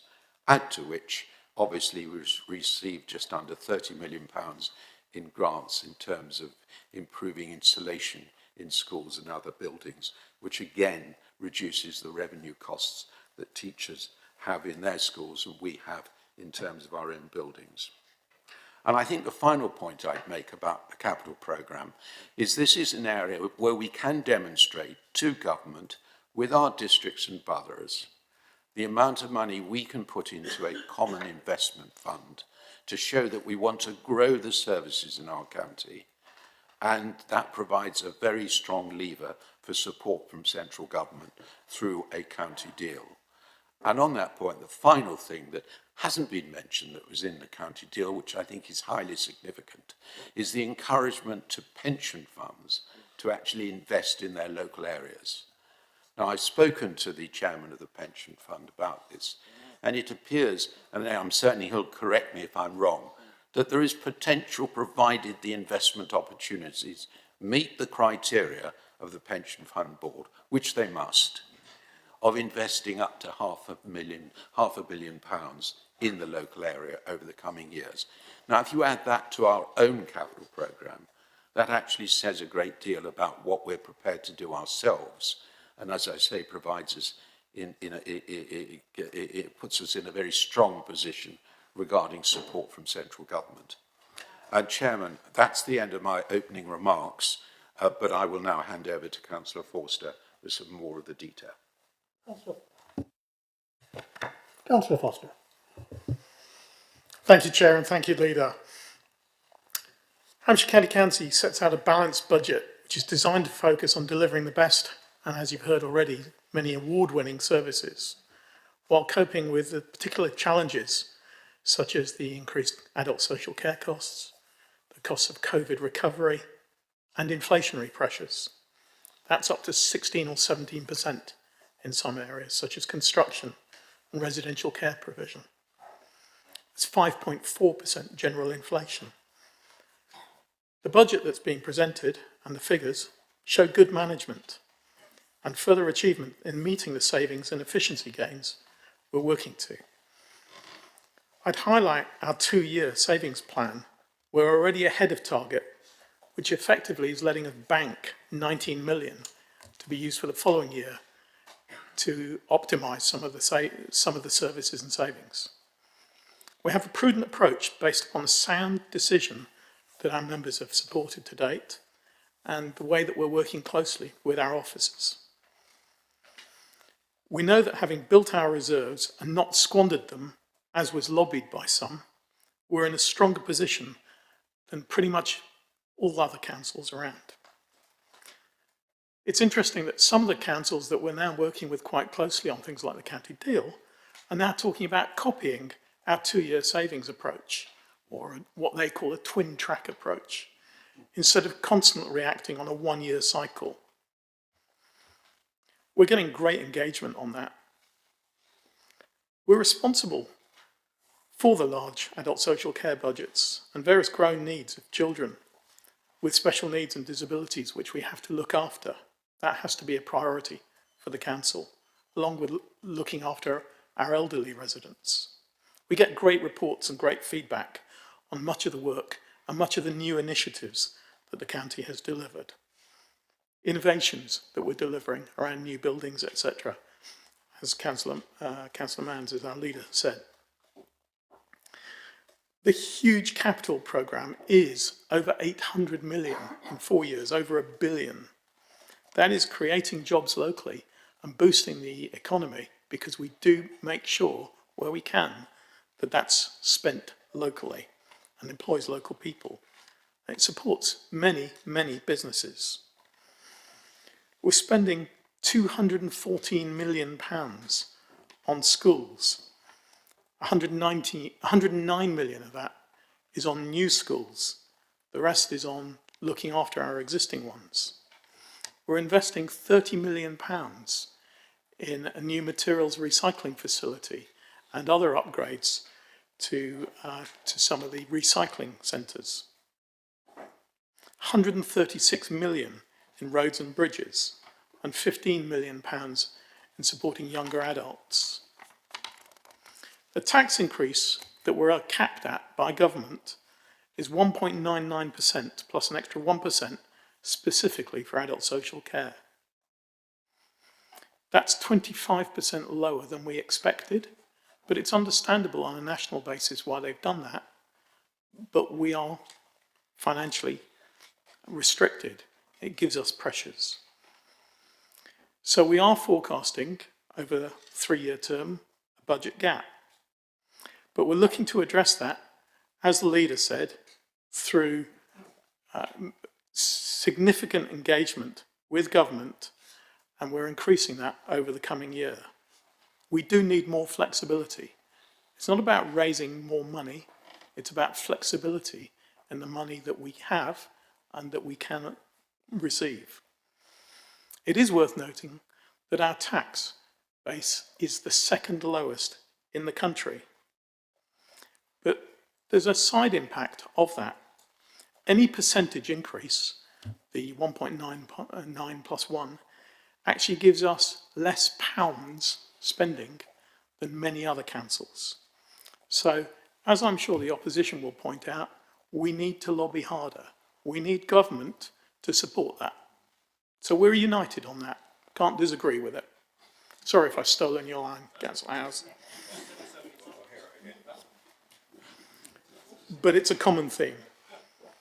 But we do have evidence that the work that we've been doing on engaging with government has seen the county well supported on things like the COVID support.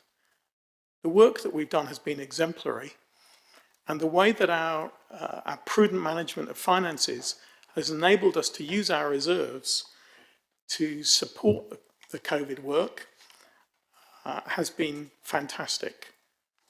So I think it testifies our good management. We're very aware of the cost of living increases that everyone is experiencing, and fuel. It puts much more pressure on our residents. The increase that we're proposing is a £40.41 increase on a Band D tax band. It's worth pointing out that government this year is giving that £150 rebate on Bands A to D, which will help many of our residents, and we're grateful for that.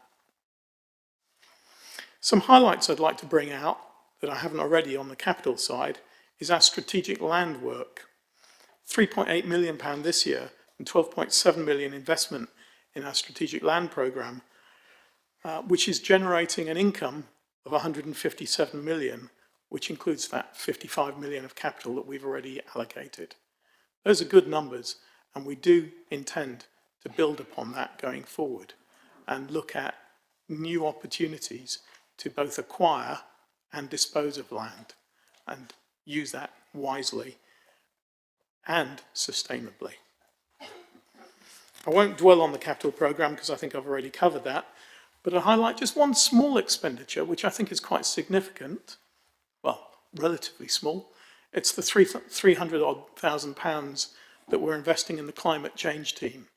That's really important in terms of making sure that we deliver the benefits we've been talking about through the next few years. And also the £500,000 that we're investing in our highways teams to work on future bids. Those bids could be related to absolute highways or transport or active travel.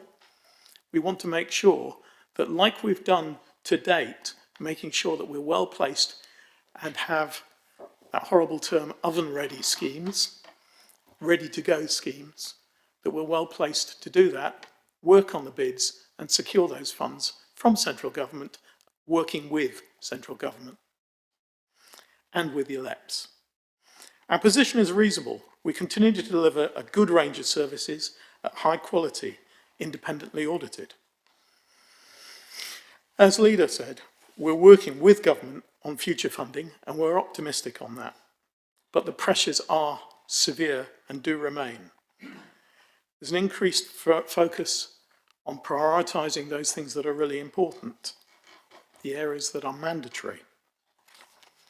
Above all, we're investing in the future, for instance in our schools, and in improving the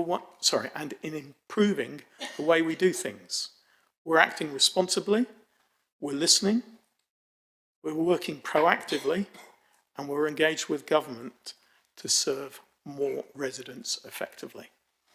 I commend this budget. Thank you. Thank you, Councillors Manns and Councillor Foster. Now, at this stage, we invite questions, not debate, but questions, and after we've dealt with questions, we then move to the leader of the opposition, the leader of the Liberal Democrat group. So, I invite questions now for Councillor Manns and Councillor Foster to answer. So, question from Councillor Dowden. Yes, thank you, Chairman. Can I ask, obviously, the portfolio holder who has just spoken, can you announce to the Council how much budget cuts there will be to voluntary organisations that are so important to Hampshire residents, the services that they provide? Thank you. Sorry. Thank you, Chair. Councillor Manns or Councillor Foster, who wants to take that? Councillor Manns. The answer is we don't have that to hand, because that's going to depend upon the various public the various public engagements we will have on those points. But I'll make certain that you have the figures as soon as we have them available ourselves. Councillor Glynn, you have a question? Yes, my question is, could we please have a copy, if they are written down, a copy of the two opening statements made by Councillor Manns and Councillor Forster?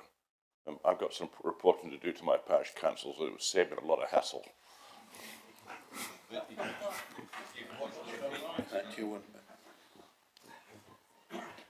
Part of my statement wasn't written down, but here, well, I'll see what I can provide for you, Councillor Glenn. Yep. You can transcribe it from the web, of course. You just press the button on your Apple iPhone and it'll take it all down for you. I can show you which button because I did it yesterday. Right, so no more questions. Then we move on to the Leader of Opposition, Councillor House. Thank you very much, Chairman. So one of the jobs of the opposition leader is often to inject a sense of realism into the debate. Because so often when we start these budget debates, we hear the leader and we hear Councillor Foster, just as we used to hear Councillor Reid, talk as if the world is going wonderfully well. Everything is right and rosy in the lands of Hampshire County Council. But we know it isn't. So injecting a sense of realism into this debate has got to be my starting point. Because the Emperor really does have no clothes in terms of our budgets, just as he does with the county deal. And bringing truth to power is part of that role too. It is holding you to account for the things that you can't do, won't do, choose not to do, or pretend that life is fine when it's not. And it certainly isn't now. And we know that's true. It's endemic within the Conservative Party, because it's what happens in Westminster at the moment. The opposition, all of the opposition parties, try to hold truth to power, and yet Conservative MPs won't hold their government to that truth. Boris is still in Downing Street. Now, I'm not making the comparisons as you as Prime Minister, Keith, not at all. You're much nicer. We all like you. You're a decent, genuine man. No, well, and we respect all of that. But, and here is the big but, we still have the same fundamental underlying problems. So the job of the opposition leader is to critique the budget in detail. Well, I'm not going to do that. We did that during the medium-term budget strategy, financial strategy last autumn. But it must be to acknowledge right up front that this county's finances are in a deep, dark hole, and we don't know how to dig our way out. Or at least the administration clearly doesn't, because we've been here for a long time now. Nothing fundamentally has changed. And I said at Cabinet that this is a bigger issue than one for Hampshire County Council, because it is. It's true for local government right the way across the country. It seems to be a bigger issue for single-tier, upper-tier councils, like Hampshire, like most counties, like the counties, because of the sheer scale of the challenge in adult and children's services budgets and the increasing pressures on those. So a lot of what I'm saying isn't just about Hampshire, it's about local government as a whole, in particular the challenges facing county councils, but of course it does explicitly apply to Hampshire. What's clear really is this is not your budget. It is Boris's budget. It's Rishi's budget. It's Michael Gove's budget. It's Liz Truss's budget. Crikey. And it's Hampshire MP's budget, Hampshire Conservative MP's budget, who let local government services drop down that deep, dark hole where you don't know how to dig your way out. They are the ones we need to hold to account. You are better placed to do that, but you choose not to. I don't know why you choose not to, but you do choose not to. So it's an absolute irony that in the budget report, and even in the leader's announcements earlier on, that he expressed disappointment that we can't increase council tax more. This from a Conservative council. Disappointment that we can't increase council tax more, because it's seen as possibly the only way out, given the millions, in fact now billions of pounds we've lost of support from central government, because central government, this Conservative government, has deprioritised local government over such a long period of time. But I must pay tribute to our finance team, led by Rob Carr. They do a fantastic job, doing an impossible job of trying to square that circle. And the reports that we've had over the last few years have increasingly given those warning signs that actually the emperor has no clothes. We are down a deep, dark hole. Look, I don't know if everyone's read the Cabinet report in detail. I suspect probably quite a few haven't, which is a shame, because there are lots and lots of details there that explain the reality. And I'm going to quote from paragraph 15. Paragraph 15 says, longer term, the County Council is still in the position of having no real visibility on its financial prospects beyond the 2022 to 23 year, which clearly makes any accurate financial planning difficult to achieve. And then it goes on, paragraph 16 to 18. Given the significant rise in the cost of adult social care, this gives rise to a cumulative deficit by 2025-26 of some £157 million after we have delivered £80 million of savings by 2023-24. And that's nearly double the 2-year target we've been working to since 2019-20, and represents the most significant challenge yet to the County Council's financial sustainability. Paragraph 18. We've repeatedly said to government that without a long-term sustainable funding solution to the growth in social care costs, the County Council is not financially sustainable in the longer term. And this has never been truer for our current outlook. We will look to government to address this serious problem with us over the coming year. Well, that last phrase we've been using year after year after year during the course of the last decade, and increasingly severely over the course of the last 5 years. But nothing ever changes.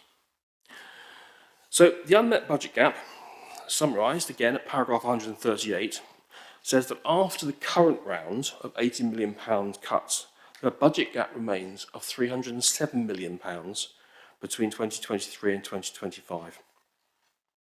Just 3 months ago, we met here to set out the medium-term financial strategy. And that strategy is already in tatters just 3 months later, just as we told you it would be. Now, one of the highlights of that strategy, of course, was spending nearly £1 million on doing up the council chamber. Nero could take some lessons, couldn't he? Fiddling while Rome burns. That's what we're doing.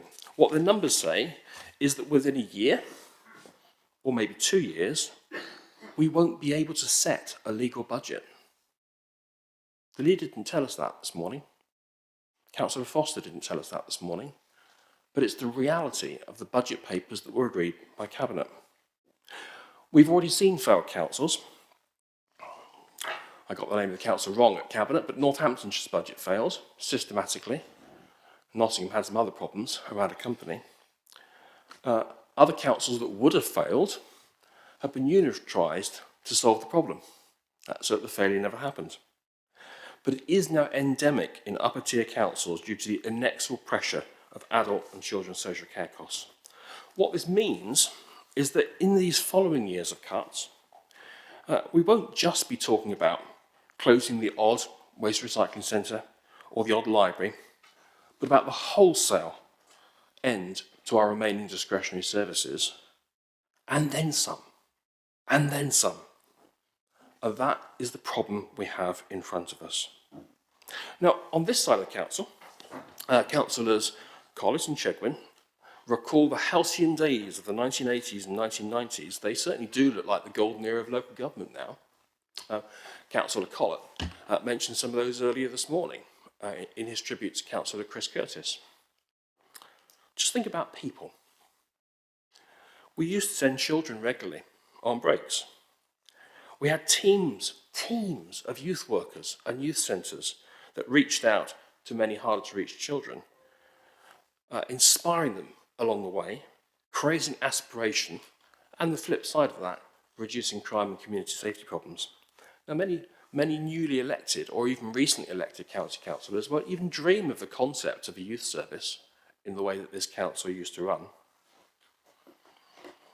We had direct control of our schools, our sixth forms. We had support for culture and the arts, where the debate was about opening theatres, about finding money for music festivals, launching new discovery centres, improving dramatically our countryside offer. Think about place. We have programmes of support for our market towns with pages and pages of investment schemes for both our historic communities, the fabric of them, and for our disadvantaged communities in them. The older urban areas regeneration scheme, and one or two of you will still remember in the days of several previous leaders back from that area. Serious investments in improving quality of life for Hampshire people. We made land acquisitions as a matter of routine and supported county farms and supported rural economies. Now, Councillor Foster talks with some enthusiasm about the land programme. Well, we're just dabbling around the edges, gingerly starting something which we've been saying for years this county council could have been doing more of. Could have been creating some of that long-term income that would have meant we didn't have to make some of the cuts that we have now. It's too little, too late. And that capital programme, good as it may or may not be, is almost exclusively funded from passported government grants and from housing developers. And I'll come back to that word passported in a minute. Instead, as we already have done today, we talk of county deals, where the ambition is limited to what we should next give up in democracy in return for powers for transport and skills that decades ago we naturally took as ours, owned by local communities rather than by remote ministers. So yes, we do need a reset, a serious reset of truly empowering, re-empowering local government. But of course, we know it isn't going to happen in our hearts of hearts. There is no appetite in government for real devolution. We've had that debate already this morning. All we get is more bidding rounds and money leaching out of the South East, the engine of the UK economy, to prop up Boris's red wall and desperate attempts to hang on to seats in northern towns that were taken on false promises. So the leader talks about £1 billion for schools in revenue terms, but he used that word passported. He's not talking about money we have any control over. He's talking about money that's given from government to us to act as mere administrators to and pass on to schools. He talks about school buildings, yet we know that school buildings have been dumbed down to a Department for Education standard. We used to win architectural awards for our schools because they were inspiring. They were great places. I'm not saying the new ones aren't good, they are. But they could have been so much better than the ones that were genuinely about ambition and different places, different in each communities, respecting the different texture, the different style of different places, not the standard boxes that we now get. And while we talk of promoting subsidiarity and pulling powers down, at the same time, this council is looking at removing traffic management and on-street parking powers from districts, reverse subsidiarity, creating new diseconomies of scale with 2 sets of parking wardens in each place, those managing the streets and those managing the car parks. It's already happening in some places. You've already done it in some places. You want to do the rest now because you don't believe in subsidiarity. You believe in centralising power up from local communities to this council. And even within the council, we see powers on grants removed from cabinet members with the budget cut and given to the leader. Grants not just cut then, but grants centralised. So not only does the leader not trust his district council in the New Forest to manage on-street parking, he doesn't even trust his own cabinet members to issue grants because we see the money centralised. He's frowning. Councillor Chickham will put him right. And irony after irony, when we look into the detail, we find this council now having to balance its budget from revenue, from reserves. Now, Councillor Reid, a long time, used to accuse the Liberal Democrats of wanting to balance the revenue budget by spending reserves. And we always said, well, that wasn't what we were looking to do. We've always said that the reserves could be used strategically to fund capital to create long-term income. Now we find this council directly funding its revenue budget gap from reserves, the thing it said it would never do. So this year, we have an extra £21 million draw from reserves to fund the revenue budget, making nearly £62 million from reserves to fund the revenue budget because you've got a revenue budget gap. All that proves is that even back in November, when we agreed the medium-term financial strategy, you knew the budget didn't balance. It didn't balance then, it doesn't balance now, and it won't balance into the future. So I fear that the troubles are actually worse than they're set out here. We know from our budget papers that procurement costs in adults and children's have surged in the later stages of COVID, and they won't go back down again. As the NHS suffers its biggest backlog of waiting lists forever in recorded history of the NHS for delayed operations and services, we know this is going to produce new demand on adult care costs because of cost shunting from the NHS to this council. And we know we face pressures on public health services, incredibly, when public health budgets are set to be cut. Just a great thing to do as we hopefully emerge from a worldwide pandemic. We know we face recruitment challenges as a consequence of Brexit, that which shall not be spoken. We know we face recruitment problems as a result of Brexit for many of the services that we provide and we purchase. We know we have a pay crisis down the line where the 2021-22 pay settlement has still not been agreed, and there's only 2.5% in the budget for next year, which is less than half the pressure of inflation, and we've also got rises in the national minimum wage to deal with too.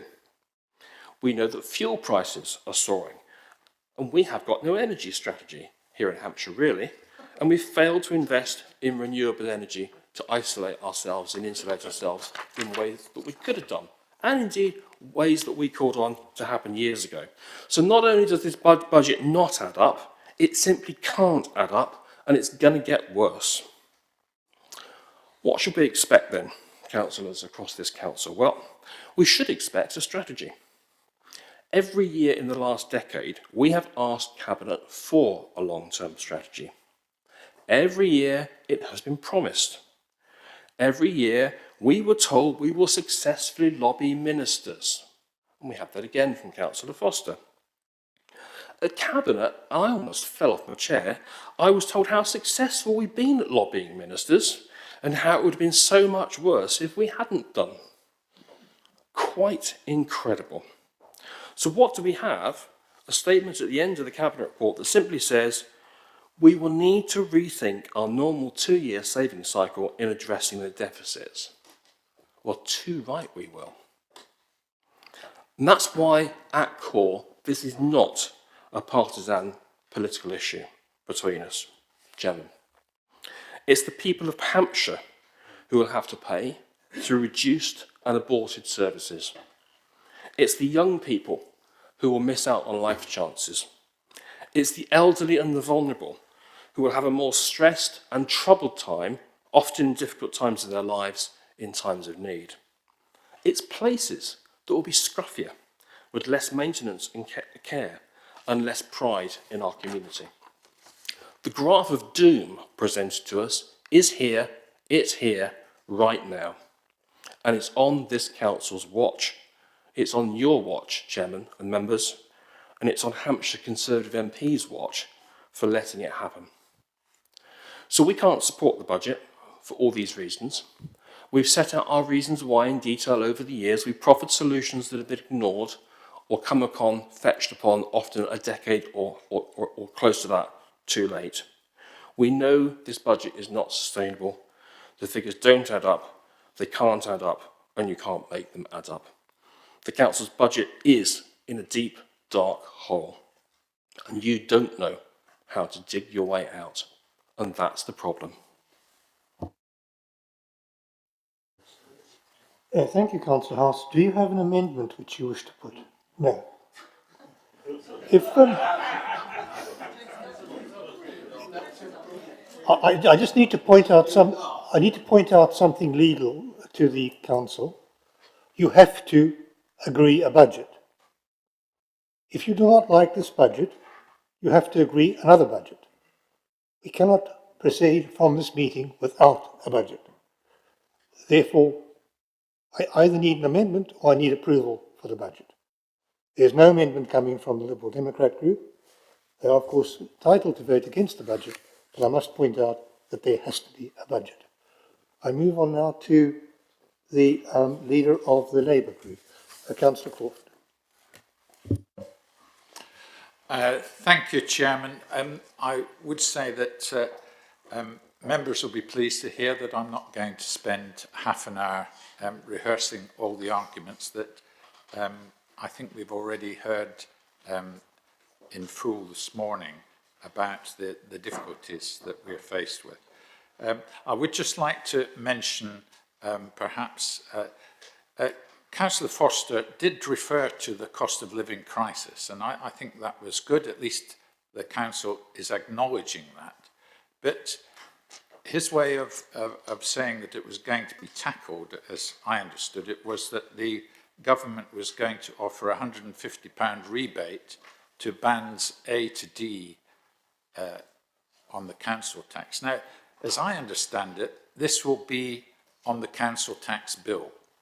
You will get your council tax bill, and if you're in band D, they'll be asking you to pay, I don't know, for Hampshire, something like £1,400, something like that. And then at the bottom it will say, government rebate, £150. So the government will get all the credit, and Hampshire will get all the bad odour for charging so much. So it seems quite clever public relations from the point of view of the government. But that's the one point I would just like to make about what we're faced with. But I would like now to move on to propose an amendment to the budget. And I have handed a copy, signed copy, to Democratic Services. And the amendment reads that the Leader of the Council be asked to prepare a submission for the County Council to make the government, that's the Department of Levelling Up Housing and Communities, and Hampshire MPs, setting out the minimum extra funding that the County Council will need for its finances to be sustainable over the next 4 years.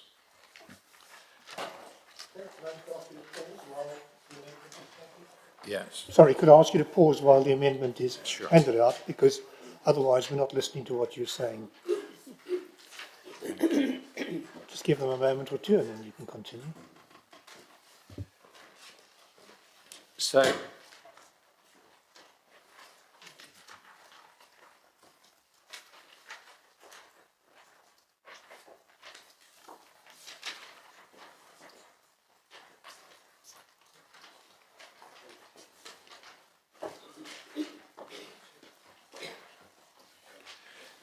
So in a sense, the Chairman's okay to go on now? All right. If you let me know, it would be great.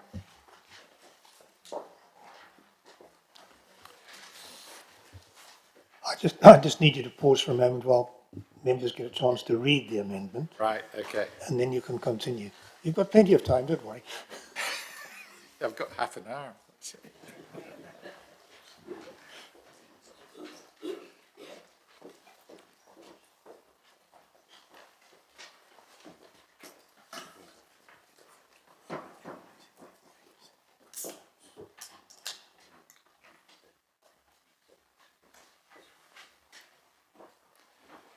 Okay, I think we're all settled down now and we can continue. Thank you, Councillor Coffey. Thank you, Chairman. In a sense, the case for the amendment has already been well made by Councillor Manns, Councillor Forster and Councillor House. We are aware of the massive budget shortfalls going forward. We've heard about them this morning again. On Monday, we also had very clear expositions of what was involved, and that's set out on the pages 118 and 124 of this report. And if I understand it correctly, that shows budget gaps totalling over £400 million in the next 4 years, including, of course, the budget that we've already seen balanced for 22-23. And Rob Carr concluded on Monday that the government would need to fund the cost of growth and that visiting civil servants would be briefed on the position later this month.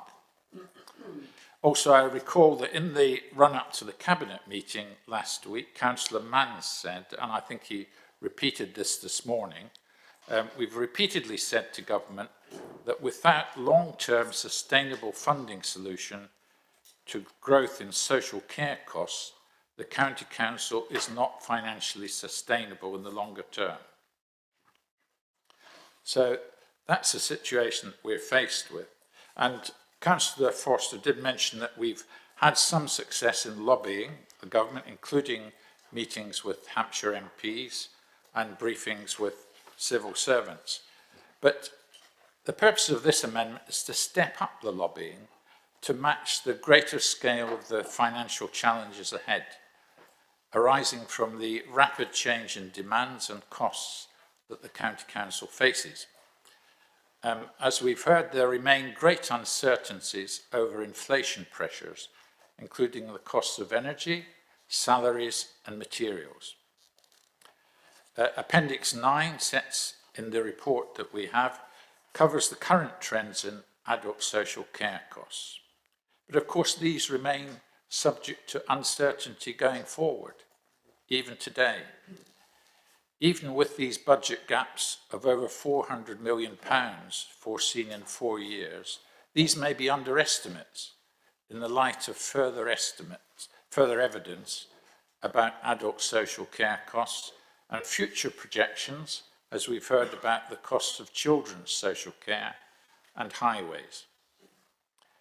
These budget gaps of over 400 million are over 10 times the savings of 40 million for this year, for 22-23, that we went out to consultation on only a few months ago.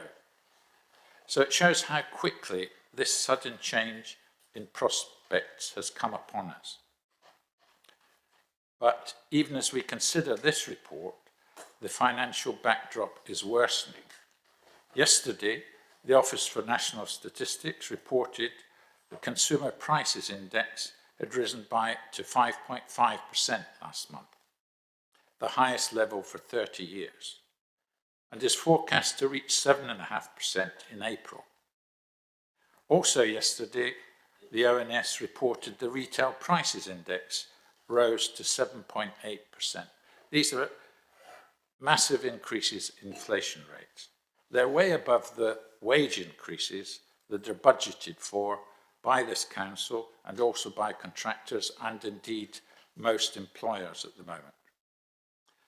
And already there are serious difficulties in recruitment, with many more vacancies than people coming forward to fill them at the wages and the salaries offered. So I would conclude that estimates for these budget gaps are inevitably going to increase to an even greater extent than the paper sets out. And in the face of such a rapid worsening, there isn't really much time to prepare for the future. So the effort to gather the evidence and to draft a good submission for extra government funding needs to start as soon as practicable. We owe it to the people of Hampshire to show them that the Council is doing everything possible to plan for the future. Of course, the government has its own budgeting difficulties, we know. So the case will have to be well made to be successful in obtaining even the minimum extra funding that the County Council will need for its finances to be sustainable over the next 4 years. I therefore commend this amendment to you. Thank you, Chair. Thank you, Councillor Crawford. Councillor Taylor, as seconder of this motion, do you wish to speak now or reserve your right to speak at the end of the debate? I'll reserve, thank you, Chair. Thank you, Councillor Taylor. Move on then to Councillor Andy Tree, who is the leader of the Independent Group. Thank you, Chairman. The Independent Group, which includes me as a member of the Whitehill and Borden Community Party, give thanks to the officers who are tasked with the job of coming up with a budget and appreciate the huge task of attempting to find the least most destructive way to try and save money. I will try not to be too repetitive in terms of what we have heard already. Our group have agreed the broad content of this statement, but will make our own individual choices as to how we vote, based on conscience and representing our residents. Firstly, we are proud to belong to a council that boasts award-winning services, and I have enjoyed learning about them since my election last May. Thank you to all our staff who deliver them. I have no intention of trying to grandstand and look to pick fault in the budget documents presented. We do not have any specific amendment to propose, as minor cosmetic changes will not affect the bottom line in any meaningful way that would allow Hampshire County Council to continue to provide the required level of services in the areas that matter to us. Children and young people, adult social care, grant aid to valuable organisations, to name a few. For us, it is the worrying bigger picture that needs to be addressed. A local newspaper talking today about the 237 million black hole and the statements made under parts 15 and 18 of section C highlighting this. Ultimately, it is successive governments that have affected much of the situation we find ourselves in. Labour did not resolve the adult social care funding gap, and the Conservative Lib Dem coalition austerity did not face this head on either. Now the Conservative government are making decisions, with a local newspaper headline today asking whether we are being levelled down in Hampshire, claiming that only one other council in England is having a bigger reduction in funding. This leaves the Conservative administration at Hampshire County Council having to try and pick up the pieces, and as a result our residents are facing a council tax increase but service level cuts. To most people, they would expect to see council tax raised and services increase, and it's an anomaly that council tax would go up, but service level would reduce. Even using reserves would not solve the long-term problem and potentially create a short-term greater risk, with the COVID response being an example of an unforeseen emergency. Hampshire is considered an affluent county, but has less affluent areas within it, and the poorest will suffer most with this budget. Using the Independent Group electoral divisions as examples, it is a shameful state of affairs in 2022 that Whitehill, Borden and Linford, Bishopstoke and Fair Oak and Cowplain and Hart Plain can have so many who continue to rely upon food banks, a figure which is likely to rise with the cost of living increases. We pay tribute to our volunteers and they must be supported. We offer our strong support to the leader, Councillor Manns, as he seeks a fair devolution settlement, e.g. County Deal for Hampshire, and our strong support in a robust lobbying of Hampshire MPs to fight for the funding we need for Hampshire. We hope that being in the same party, they will listen to him, as failure would honestly give us no pleasure at all. We are also aware that somewhere in the background, the potential for local government reorganisation is lurking, and that will dramatically affect the future in a way not factored into the here and now budget. We're united in a group in believing the three-tier local government system creates duplication and wastes public money. As I said earlier, there must be a better solution where the town and parish councils could have a greater grassroots role to play, in particular where they have the power of competence. We understand the rationale behind the Labour amendment and support it in principle, but worry it is very much open to interpretation as to what sustainable actually means. For us, sustainable means at least maintaining the broad level of services and reversing cuts we're going to see in this budget. It is for that reason we cannot support this amendment, as the ambiguity could lead to success being declared while cuts are maintained year after year. If the word sustainable was clearly defined in this amendment, then we may be minded to support it. Otherwise, I would personally vote against it for the reasons stated. I cannot personally vote against the only budget option presented, but nor can I support it, given the bigger picture and views of our group that I've outlined, and feeling that, frankly, the Conservatives in government and county level need to find a way to resolve an appropriate funding settlement for Hampshire for the future. I appreciate the Chairman's comments in that we must agree a budget, but I am mindful of the political reality in that the Conservative ruling party have 55 out of the 78 seats in this chamber. I have found all members on all sides, including Cabinet members, to have been friendly, professional and sincere. To Conservative councillors who will be disappointed in what I have said, I draw reference to my colleague and Independent Group Deputy Leader, Councillor Parker-Jones' statement on the savings programme at full council in November last year. Councillor Parker-Jones said that we as independents sought to collaborate and work with the administration to try and achieve results, holding to account in a constructive way. If we are invited to do so, it may give us greater opportunity to fully understand your rationale, to keep an open mind in the future and also contribute. Thank you. Thank you, Councillor Tree. Are there any other members who wish to move an amendment?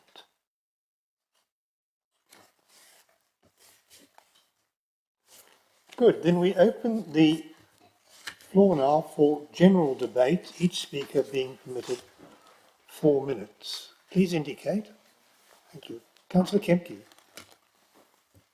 Councillor Kempke. Yeah, thank you, Chairman, very much indeed. I listened obviously carefully to all the debate, but thinking back to the leader's comments, it's really a question for him. I'm just wondering whether I've got something wrong here, but I thought there was a very distinct plan B in terms of adult social care. Looking at the numbers, we know that adult social care now accounts for 50% of our non-schools budget, and children's social care for a further 28%. So the two of them together account for 78% of our non-schools budget, which is a seriously and worrying big figure. But my understanding was that the increase in national insurance, as you yourself said, should not remain with acute care for more than 2 years.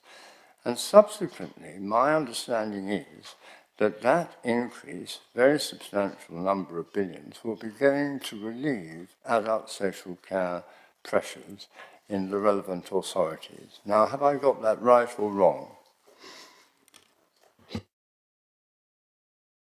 I think, Councillor Kempji, you're right. That is what the government have indicated, but there is no guarantee at all that having paid the money initially to the acute hospital sector, we'll ever get it out again. That is my worry, and that's the reason we presented the figures as they are. I hope you're right. I'll certainly be fighting for that to happen. But as I say, we can't guarantee it's going to happen until we know what the government do for future years. Bluntly, we have a 1-year settlement rather than a 3 or 4 year settlement. So it's really in the hands of the government as to what they do in years 2, 3 and 4.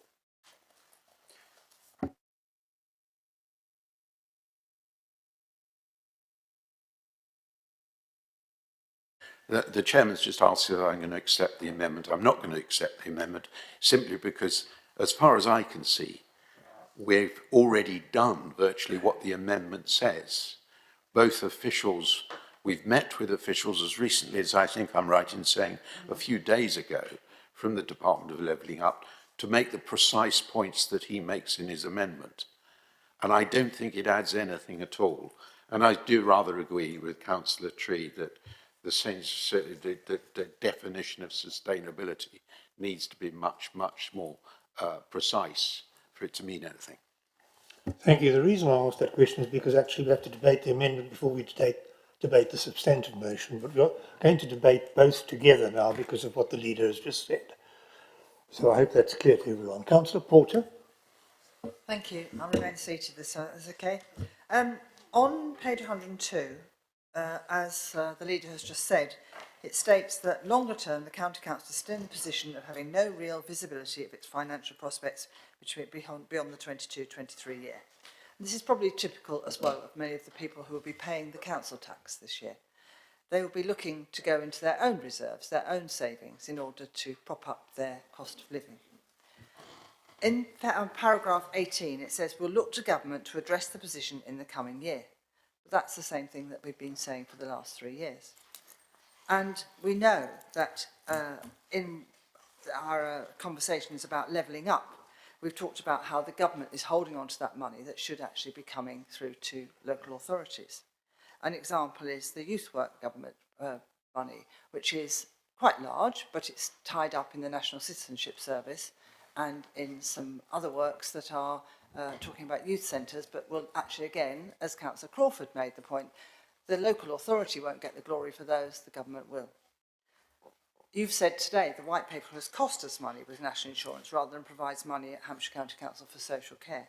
Yet again, they are making it look as if they are putting the money into people's pockets, but actually it's us that's having to take money away from people's pockets. So I ask, why do you support Conservative MPs to be elected? You said today that the school's budget has exceeded £1 billion, but it's still, we were told at Select Committee, £34 million less than the average in the South East. There's a shortage of special needs funding. It's called the High Needs Block, and we call it a reserve, but actually it's an overspent. We've overspent £53.7 million in the last 3 years, and yet the spending review from government that was due to happen in 2021 has been delayed yet again. And hopefully it'll be here in 2022. And hopefully our Director of Social Services, of Children's Social Services, will be on the team that writes the final paper. But possibly not. Youth Services funding has seen an annual drop of £1 billion in recent years across the country. And Hampshire received none of that money for its youth service. It used to be considered part of the education service. And one wonders if we had the quality of youth service that we had 10 years ago, whether county lines would be as prominent as it is now. That's a very serious problem, and one I think the government should be examining, and we should be examining. Budget cuts to voluntary organisations. When asked that straight question today, you didn't know the answer.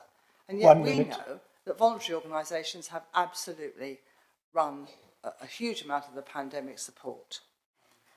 So I'm asking you again, are you certain that when you look to government to address the position in the coming years, that your Conservative MPs are actually listening? And I ask again, why do you help get them voted in? Thank you, Councillor Porter. I have Councillor Latham. Thank you, Chairman. Thank you, Chairman. For me, the headline figure in the budget debate today, which has already been mentioned, is the 157 million deficit, which we could be faced with by 25-26. That figure is a daunting figure, and it's caused almost entirely by the rise in social care costs, which we have been facing over the particularly the last 6 months, and also the additional costs with regard to energy and inflation. This is something that has to be addressed by central government, and I do hope that in 2 years' time the money which was promised will in fact come to us, because we certainly need it. As far as we are concerned as a council, it's been suggested we're in a financial mess, and we're in a deep hole which we can't get out of. In reality, our council sets the second lowest council tax in the country. In reality, in that deep, dark hole, we've got £754 million of reserves, which certainly last year was the highest amount of reserves of any county in the country. And if you read the financial section 25 report of a chief financial officer, he points out that there are some councils in this country who don't even have the 65 million which we've got in BBR. That's the state of some of the councils in this country. And if we look at our neighbours in the southeast, I know what their balance sheets show, and the one that is nearest to us is Surrey, with £555 million on their balance sheet, which is some £200 million less than us.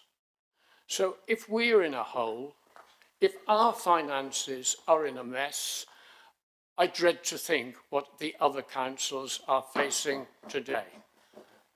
As at now, we are in a relatively strong position. We've been able to take 19 million out of contingencies for 21-22, which will go into BBR this year for 22-23. And the statement, section 25 statement by the Chief Financial Officer gives us a clear indication that our finances are fine, sound, and our reserves are strong. He can therefore recommend to us that as long as we follow the recommendations, then we have a budget which is balanced, not only actually for 22-23, but also for 23-24 as well, because there's sufficient money in our reserves to cover 2 years ahead. So looking forward, we know where we are for the next 2 years. I haven't got a crystal ball. I can't say for certain how our finances will react to inflation, any further costs on social care. Nobody can. But I do know that in the hands of this council, I feel secure. I commend the work that our officers have done over the past few years, and particularly over the pandemic. They have kept this county, this council safe, and I also commend this budget to you. Thank you. Councillor Reid.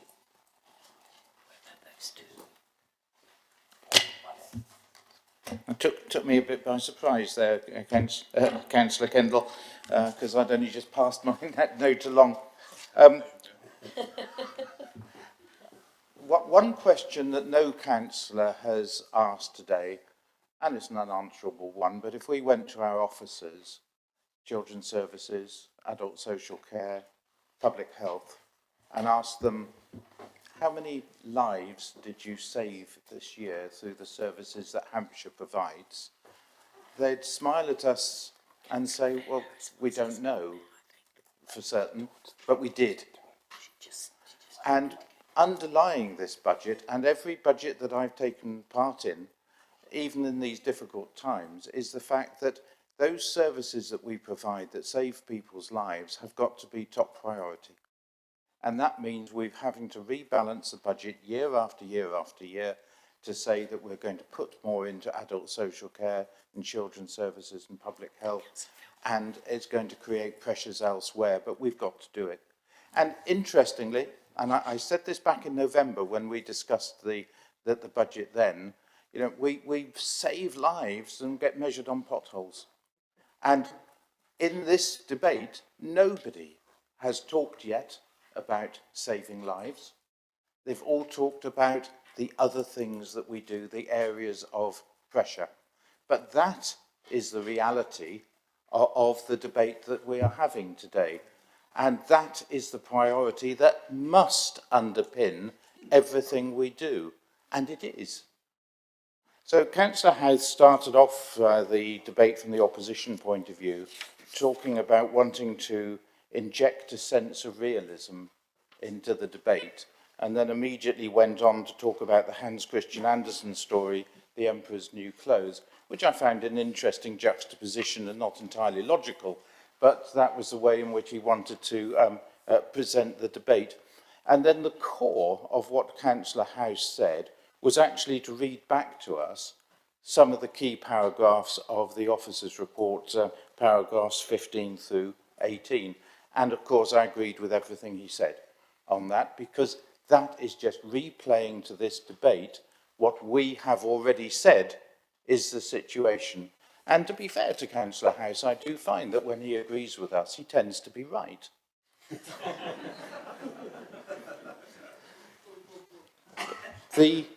Where he's wrong, and where everybody who's criticised this budget is wrong, is in saying that we don't know the way forward. We do know the way forward, it's just that we're not in control of it. We know that the way forward is that we have to get from the government a multi-year settlement, which we haven't had for many years, that recognises the pressures that are on county councils in terms of the increased demand for our services, especially in the areas of adult social care and children's services, and the increased costs. And all we can do is to continue to make the case that that is needed. And we're doing that. And Councillor Crawford has asked for something which is already being done. And it's a good suggestion, but it is already being done. So we then move on to, having said that that is a statement of the problem, what else can we do? Well, the else we can do is to come up year on year with the best budget we can, a balanced budget, a budget that helps this council to achieve its priorities and its mandated services. And this budget does that. We have a balanced budget, which many councils struggle to have, and we are keeping funding the essential services that save people's lives. I don't see how anyone can vote against that, because that is the job that we were put here to do. I therefore support this budget. Thank you, Councillor Reid. I have Councillor Hughes, Councillor Philpott, Councillor Fairhurst, before I ask Councillor Taylor to second the amendment. Are there any other speakers? Councillor Collett? So, yep. Anybody else? Yeah, she's already down. Carpenter. Okay. Councillor Hughes. Thank you, Chairman. As a slight aside position, I was very interested in Councillor Collett's tribute to Chris Curtis. I never knew the man, but the way he described him, he would be a man after my own heart, to trust the people and let the founders decide what's best for them.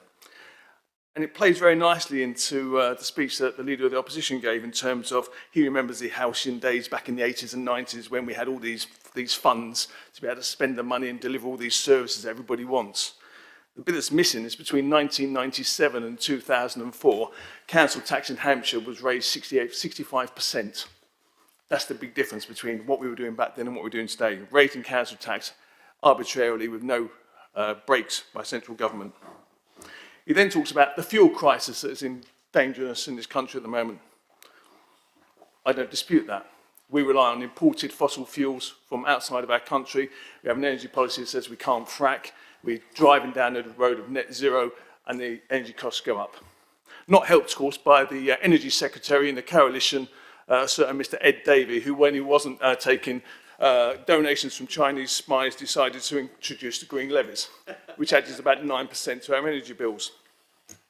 But I do believe in constrained budgets, we should focus our money where it can achieve the best effect. And that's why, if you read the Portsmouth News, they described me as a wasn't quite, I'm not sure the quite word, outspoken councillor, because I had the temerity to suggest that actually, rather than spending £10 million on cycleways and footpaths, particularly cycle paths, it'd be far better diverting that money onto the roads budget and the roads maintenance budget, because that way everybody benefits. Where 1% of people cycle on a regular basis, where 96% of people use the car on the roads on a regular basis. And if we are going to cut our cloth through our means, we should focus where we spend our money, where it's going to get the best effect. I do support this budget because the ET Select Committee didn't support my recommendation that we should adjust that accordingly. But just be careful. When you talk about truth to power, and it's lovely when I listen to Councillor House, he does come out with some really interesting points.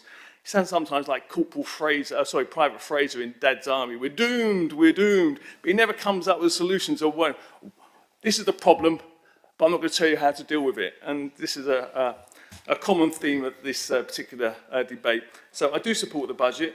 I do believe that we have a balanced budget to recommend, and we are in a far better shape than a number of similar county councils across the country. But notwithstanding, and I know as a member of the Conservative group here, we do lobby central government. We've sent letters to central government in the past identifying a fair deal for Hampshire County Council across the round, because we don't get a fair deal at the moment, and the more we apply pressure on central government and our local MPs, there's more chance that will succeed. So thank you, Chairman. Thank you, Councillor Hughes. Members, I'm very conscious of the fact that the debate so far has been of an exceptionally high standard, and I do hope that there are members of the public that have been following it on the webcast. And so I have no wish to rush any member who still wishes to speak by worrying about the time. I think it has come to a point where we still have Councillors Philpott, Collett, Carpenter, Thierry, Wade, Fairhurst, Taylor to speak. Then we should break for lunch at this stage, and then we'll come back, go through the remaining speakers, and then have the recorded vote, which in itself takes a bit of time. So therefore I'm going to break for lunch now. I suspect that 45 minutes will be enough, so I'll ask you to get back here by 1:30. Is that reasonable? Do I have agree? Agree. Thank you.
Councillor Philpott. Yes, thank you very much, Chairman. I won't go over any of the old ground. In fact, I intend to be quite specific and quite brief, so that'd be quite a merciful thing for members. Just to say, I might be able to offer some comfort to Councillor Hughes just before the lunch break and his concerns about the investment in highways. I want to speak really specifically, if I may, rather than on all the recommendations. I'm happy to support all the recommendations, just specifically on recommendations E and O.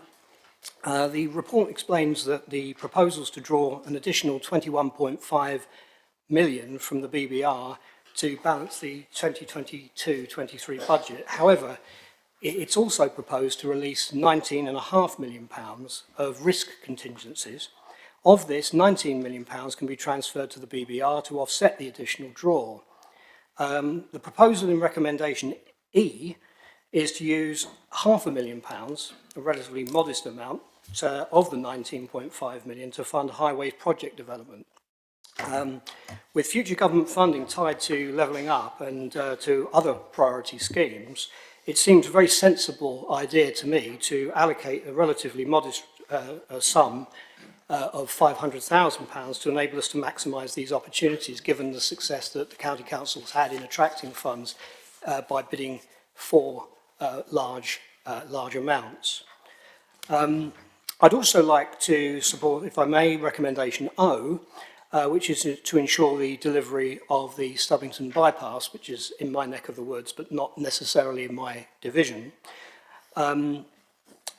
Whilst it's regrettable that an additional £2.7 million is required, the scheme is of such importance to Gosport, Fareham and that part of southern Hampshire. 87,000 additional houses are built in southern Hampshire, which is the latest proposal up to 2038. That's equivalent of, if you like, 3 additional Gosports. There's never enough Gosports, of course, as far as I'm concerned, but three additional Gosports. If you can get, if you can just to imagine that as additional amount of housing in southern Hampshire, any benefit of the infrastructure spending that we're doing on transport, I believe, may well be negated.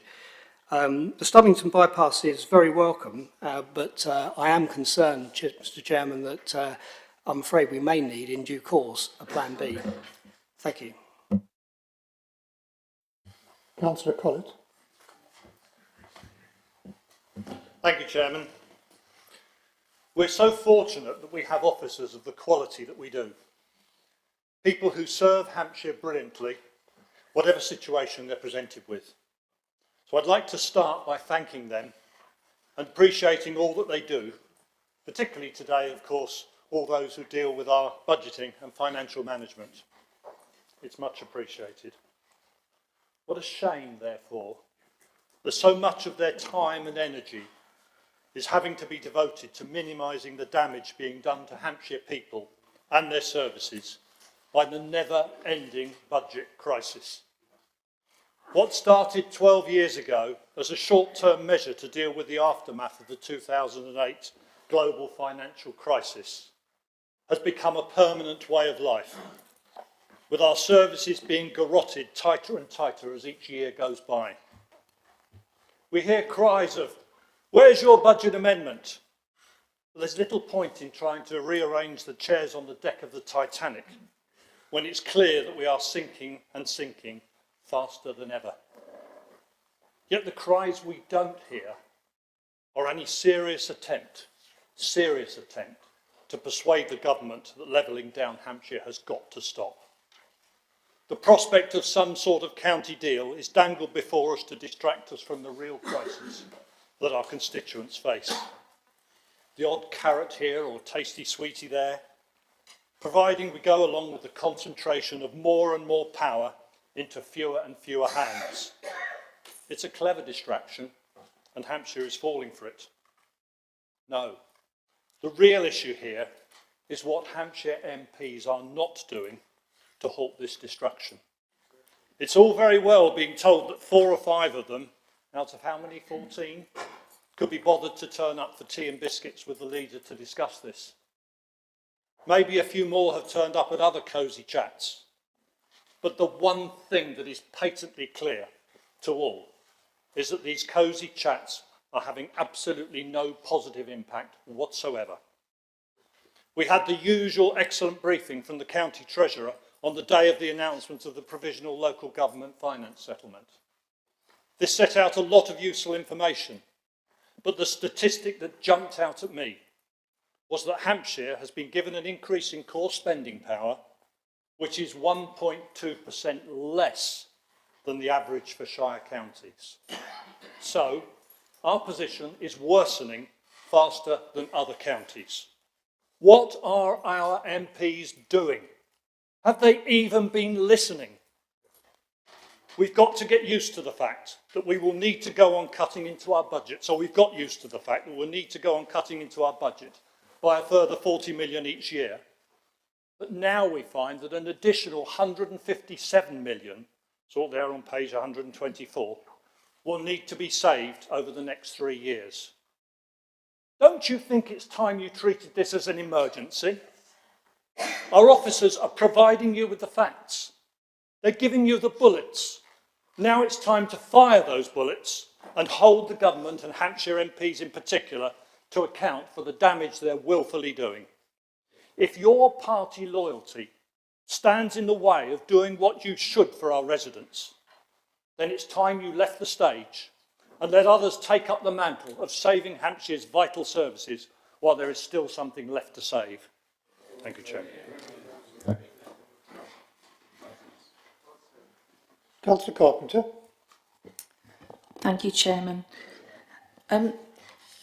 We all know that the council faces substantial financial pressure into the future. We understand that, all of us in this room. Councillor House says that this council is set to fail. This council won't fail because this council won't let the council fail. This council will continue to work for the best solutions for its residents, whether that be into the future, possibly through the county deal work that we are about to undertake, or whether it's alongside our MPs who do work hard for us, contrary to Councillor Collett's comments just now, and our other partners. We won't let this council fail. Also, I want to say that these are exceptional times at the moment. They're exceptional for us, and they're also exceptional for government. And I'm going to stick up for the government at this point too. You can laugh, like you normally do, but that's fine. But you know, they've been through COVID. They've dealt with COVID really well.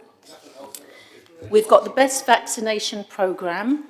Although we could, yeah, well, there's all this always goes on in the background. I don't know why, but there we go. And also there are global issues, financial issues going on as well, and you can't deny that, there are. So the Lib Dems have really just given us a government and Hampshire MP bashing. They've got nothing of substance to say. And I dismiss most of what they've said as unconstructive. We need constructive ideas at the moment. As far as the amendment, I know that the leader has put it aside, but already I know that the leader and the cabinet and the council, they already work really hard and do everything possible to work with our MPs and with the government. So, you know, I can say that absolutely categorically. I hear the conversations. So I would like to support the budget as it stands, please, at the moment. Thank you. Thank you, Councillor Carpenter. Just so we know where we are. I have Councillor Thierry, Councillor Wade, Councillor Cooper.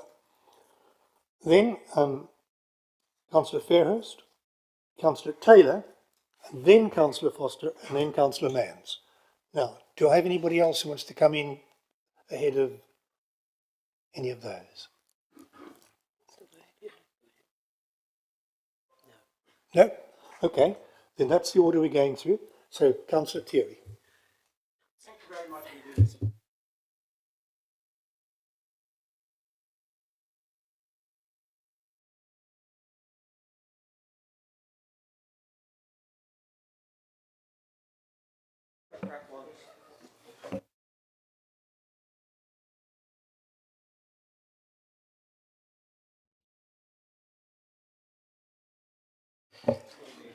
That's better, isn't it? Yes, thank you very much indeed.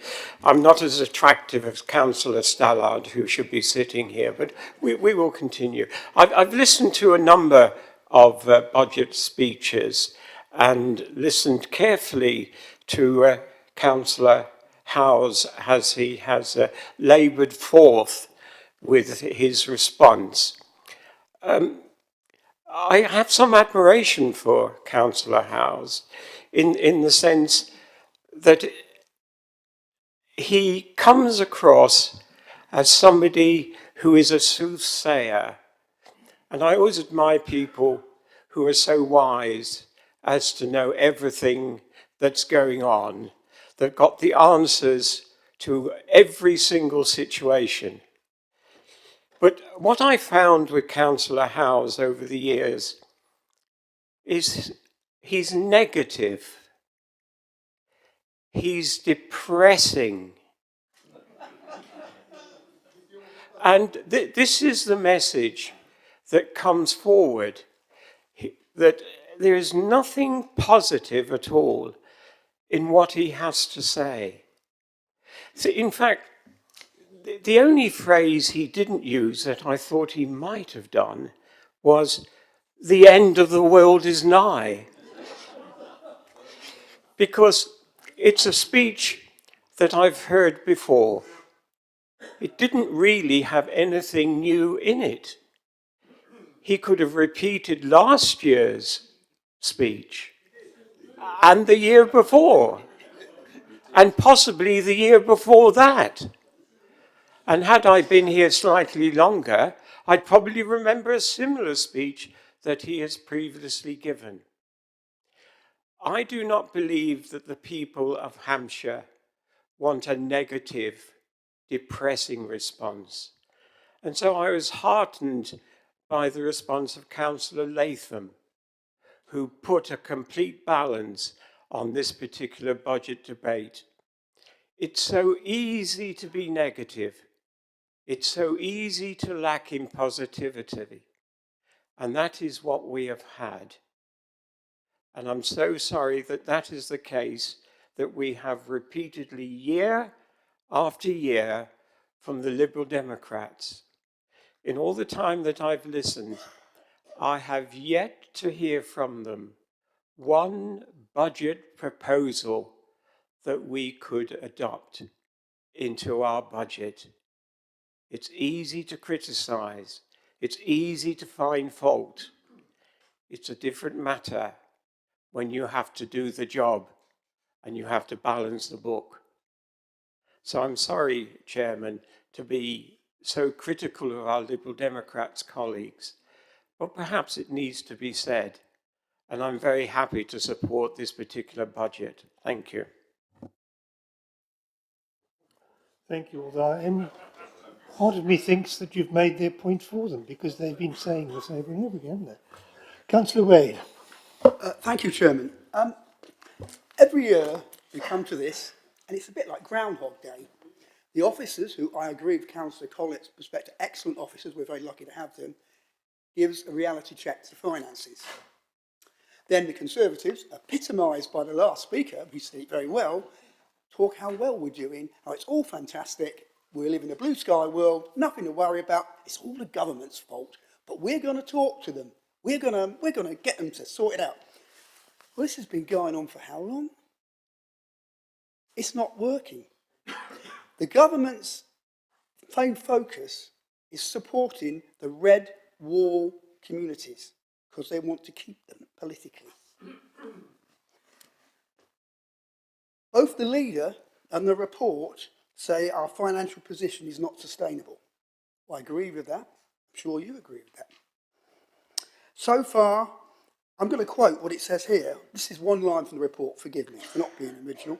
What is clear is we cannot simply continue to follow our usual process to address the gap, coming as it does on top of £640 million worth of savings saved up to 2023-24. Cannot do the same thing. All I've heard today, we're going to talk to MPs and government. I'm afraid you all need a bit of a reality check. It's your government of which you are party members of, that are starving this county of funds. And it's your MPs, that many of you supported to get elected, are not doing anything about it. So what is the matter? Is it the people of Hampshire? Is it Hampshire County Council? Or is it the party? Not a party, the party, okay? I'm minded, we're a bit like the Light Brigade at Balaclava, charging valiantly ahead at the Russian guns. But we don't have Russian guns. What we have is a 144 notice. Because if we're not careful, this council could end with that. Now, who will be the losers? It won't be Lord Cardigan and his cavalrymen. It'll be the people of Hampshire.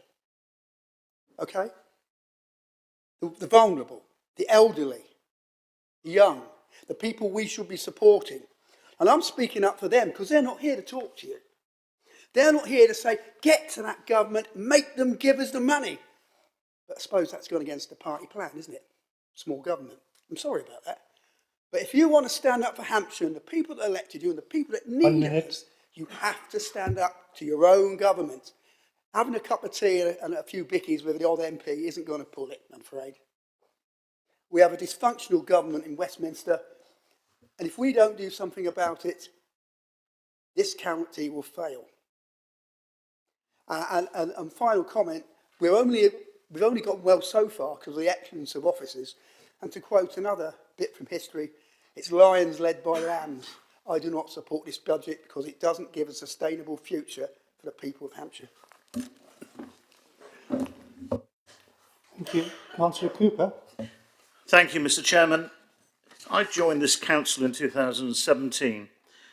Councillor Howes made the same speech in 2017, 18, 2019, 2020, 2021, and here we go again, 2022. The same old speech, but no answers. No alternative budget. No suggestions. Yes, we are in a serious situation. I have every confidence in the leadership will do their utmost to try and get additional funds out of this government.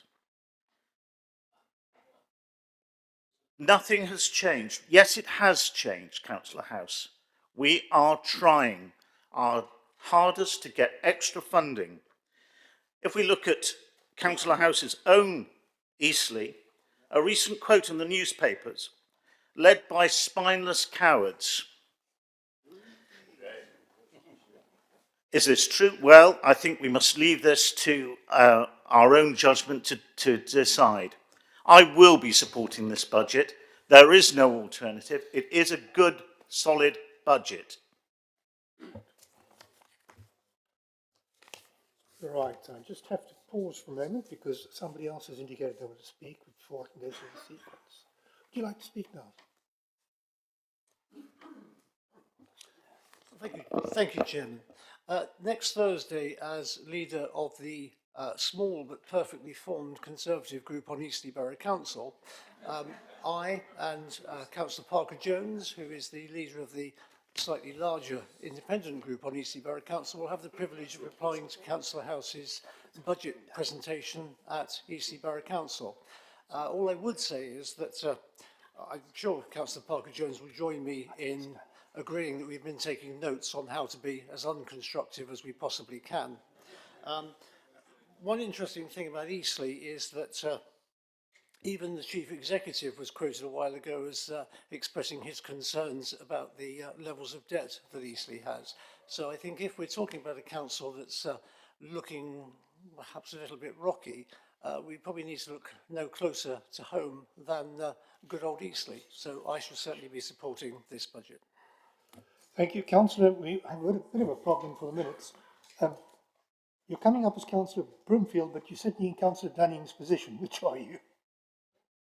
Sorry? You're Councillor Broomfield. Yeah, okay. Well, you're in Councillor Dunning's position. That's all right. Thanks. Right, so now I have Councillor Fairhurst. Thank you, Chairman. Before I start, Councillor House, can I just correct you one of your earlier statements about public health? There have been no cuts to the public health budget And in fact, we've just been recently informed that the grant is going to be increased from central government for public health. So, yeah. No, there have been no cuts to the public health budget. And in all honesty, people who have been speaking here are quite right. Every year we get doom and gloom from the Lib Dems, and yet... You provide it reality. No. Two things. Social care is to receive 5.4 billion over the next 3 years, and then hopefully it will be extended to 12 billion per year after that through the Precept on the national insurance. We are not sitting back doing nothing. We are trying our utmost to do what we need to do, and that includes carrying on with what our departments require. I was delighted to see in the budget, for instance, we've been allocated another 15 million to increase supported living for adults, younger adults with disabilities. A fantastic opportunity to get more and more younger adults out of residential care and living into a more communal setting. We're going to carry on expanding our extra care for elder people. And our next big challenge, and I make no bones about it, is a challenge, is to care for the increasing number of our older adults who will be suffering from dementia. But we do have plans. We will be planning to build hubs around the county to cater for our residents so they can achieve a better standard of living while suffering from this disease. We will be looking at increasing our number of D2 discharge to assess beds, D2A beds, which again helps our colleagues in the National Health, but also provides us with an opportunity to assess people properly before they go on to residential, nursing or back home. We'll continue to deliver. We'll continue to deliver the right care to people. Councillor Wade, have no fear. We will deliver the right care at the right time to people in the right setting. We will not let our older people or our vulnerable people down. Thank you, Chairman. Thank you. Councillor Taylor, you need to second the amendment. Yeah. Thank you very much, Chair. Councillors, usually as a seconder of a motion at this point, you hope to be able to utter the words, I see I'm pushing against an open door. But obviously that's not the case here. This meeting, I think for me, has many things in common with lots of other budget meetings that I've attended over the years. They tend to fill me with a sense of resignation, a little bit of hopelessness, as the stark reality turns the table on hope and aspiration, usually quashing both in equal measure. Year after year, regardless of party, we hope and strive as individual politicians to make the world a better place, even if it is just in our own local domain. Year after year, we are generally thwarted in this ambition as the stark reality of an inadequate or fair financial settlement means that it becomes harder and harder to meet the needs of our residents in the manner that we would wish. Year after year, officers do a great job of financial wizardry and managing services to cope with a hostile funding system and a challenging economic environment to ensure that we, as politicians, can do our duty and create a legally balanced budget. But we now all face the point where good sense and imagination alone is not enough. Services are being impacted, and in many cases, Hampshire folk are not going to get the services they really need. Who would have thought that a few years ago that we would now be forced into making decisions about reducing funding to support the fight against homelessness just to save a relatively miserable amount of £360,000? I cannot imagine how heart-wrenching it is for education and social care professionals and indeed all of our staff to be making decisions that they know will impact service users. That they accept this challenge with stoicism and resolve is a credit to them, but I really fear that there is no more give in the system going forward. As we have heard, like many other authorities, we are now facing a much more difficult and serious financial future through no fault of our own. Against this sobering backdrop, there is no longer any room for the usual round of high spirits or self-congratulation typically exhibited in budget meetings. I recognise that lobbying activities have been taking place, but in the same way that, Leader, you would ask us to accept that working on a county deal provides focus and strategic aims good for the county, I would also ask you to accept that working on a plan and an ambition and a strategic response to government about our funding requirements also provides benefit too, and not just carrying on doing what we're always doing. It also sends a clear message to our residents that we hear and understand their concerns. And there will be concerns about the services that get cut, and there will be bad things that happen to people as a result of the services that get cut. I believe that it is now our duty as a political collective, regardless of party, to demonstrate the same resolve as officers and to prosecute a concerted, vigorous and robust campaign for a better funding settlement. I urge everybody to participate in this endeavour without party consideration and approve our amendment to mandate the leader to start that strategic, concerted effort. I would also like to just answer Councillor Tree's question about sustainability and say that we prefer the United Nations definition of sustainability, and that is meeting the needs of present and future generations, not just maintaining a status quo.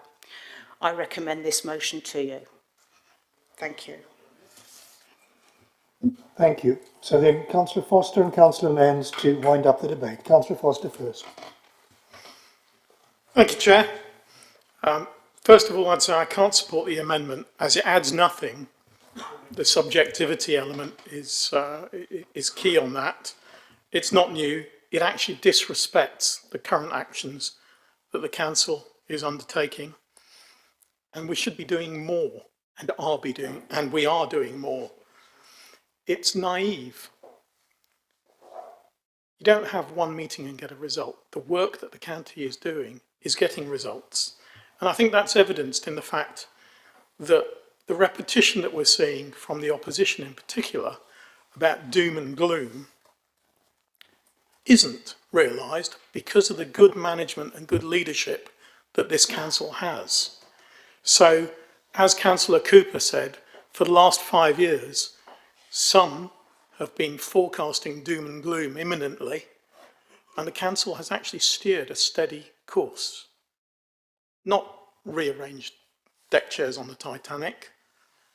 We've actually piloted the Titanic properly. And it's not a Titanic, it's being done. We're not turning left like advocated over there. Councillor House's rehearsed statement demonstrates a lack of paying attention. He talked about architecture and boxes. He didn't even listen to the chair's introduction and the 2 awards that we have recently won. Councillor Collett also shows a distinct lack of paying attention. He refers to the 1.2% that was in some of the papers presented by Mr. Carr. That was explained fully, but he evidently wasn't listening. I think that is something that's very common with our Lib Dems. We don't see constructive suggestion. We don't see engagement. We don't see collaboration. As Councillor Thierry said, there's a bit of a repeat going on. It's a little bit like listening to a stuck record, and I urge those members in that group to maybe move into the current century and get an iPhone and use Spotify, not have a needle stuck on a record. Councillor Manns.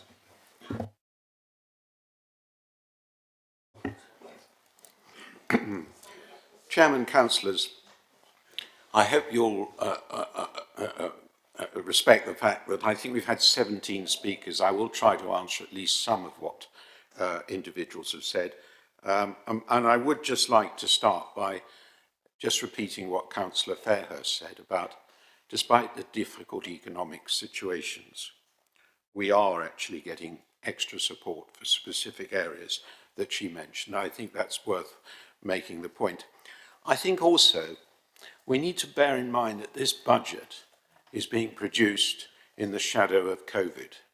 When you actually analyse the amount of money the government has spent rightly in order to support the economy over the last 2 years, and I believe they've done a really good job in terms of the fact that a lot of people have been kept in employment who would otherwise not be in employment, and it's obviously shown up in the fact that the recovery is now moving forward fairly rapidly. So the economic situations are difficult. We've spent a lot of public money, your money, in order to prop up the economy during the COVID crisis. So that's the background to the difficult situation at the moment. So I'm not surprised that this budget is a difficult one, but nonetheless, it is one that I believe is as good as it could possibly be, bearing in mind the economic circumstances we're in. But my main argument against some of the people, particularly Councillor House, speaking about the fact this is the same old record again and again, it's not. We look each year at what we think we can do, how we think we can modify what we do to the benefit of our residents. And when we have to make cuts, there are cuts that we try to explain to people, and we try to ensure that we carry out proper consultation exercises to ensure that they're minimised when they can be. At the end of the day, though, the fact remains that we have to balance the budget, which is what we've done. What I can tell, a number of councillors mentioned the fact that obviously the finances are in a difficult position. What I can say to a number of councillors that have made that point is we are in a much better position than virtually every other county council. We have good reserves, and we're using them not in the way that has been suggested by the Liberal Democrats. We don't use them simply to prop up the revenue account for the coming year or the coming 2 years. We use them as part of a plan to make savings over a longer period of time, so those savings can be thought through, and therefore they're better savings. In other words, it's no knee-jerk response in December to have to balance the budget in February. That is a very different way of using reserves than simply throwing them into the pot to back up the revenue account for the coming year. That, as I say, is a really important distinction. Councillor Crawford's amendment, I understand it's a reasonable amendment in one sense, but as I said earlier, it is essentially unnecessary. We've had a number of meetings with government, and I think we are getting a bit of traction. I think people are beginning to understand at the centre that they can't go on denuding local government of finance and allowing it to go to other areas of public expenditure first. So my aim over the last year has been to explain to MPs and to others and to the departments of state that we have to make quite clear, as Councillor Kempji said, that the money that is being raised through the national insurance surcharge is used for the purpose for which it's meant to be used for, i.e. for social care and not acute hospitals. I understand the point about the waiting list in acute hospitals. That is a consequence of COVID. But what I worry about, and I hope I can get support right across this chamber, that we make quite certain at an early date that that money gets moved across to where it was intended for social care. That's going to be a fight, simply because it's not known for the NHS, the acute sector of the NHS, to actually give away something they've just received. And that is the big problem. And that, to me, that's the focus of our efforts. If we manage to do that, as you can see from the figures, there is every chance that the budget position will improve over the years ahead. And we can, yes, do some of the things that we all want to do, But at the moment, it is difficult because we're not getting adequate resources to deal with social care for both the young and the elderly. So that's the main message I put over. The other point I think I'd like to make is the money we've been spending on the county deal is not wasted. This is the sort of money we would have spent anyway on trying to find the best way of recovering from COVID. And I believe strongly that the best way of doing that is to take up the challenge that we've been given by central government to see if we can find a way of extracting more funds from the centre to carry out activities locally more efficiently than they can by directing them from the centre, in the same way as we did during the COVID crisis.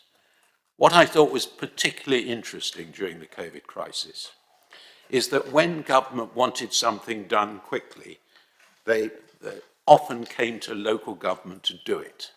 And by using that logic, I believe we got a much better chance in the coming years to persuade government to part with more expenditure centrally and make it local expenditure. So those are the sorts of issues I'm trying to impress upon MPs, and I will continue to do so, and to ministers, and to members of the bureaucracy in Whitehall, because to me, that is the way forward. And on that basis, I would like to recommend make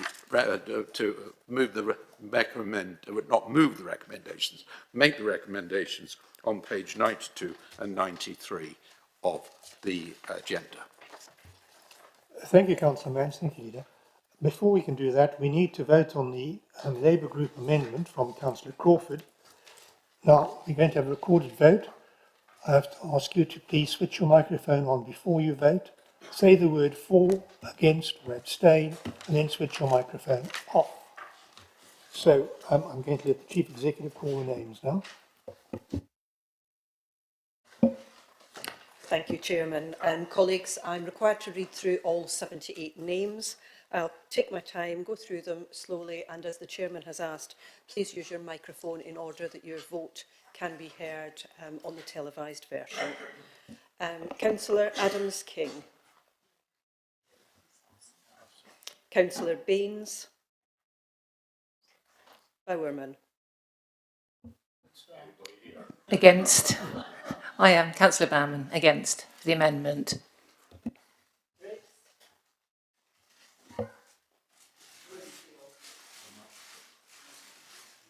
Sorry, my microphone went off. Broomfield. Against.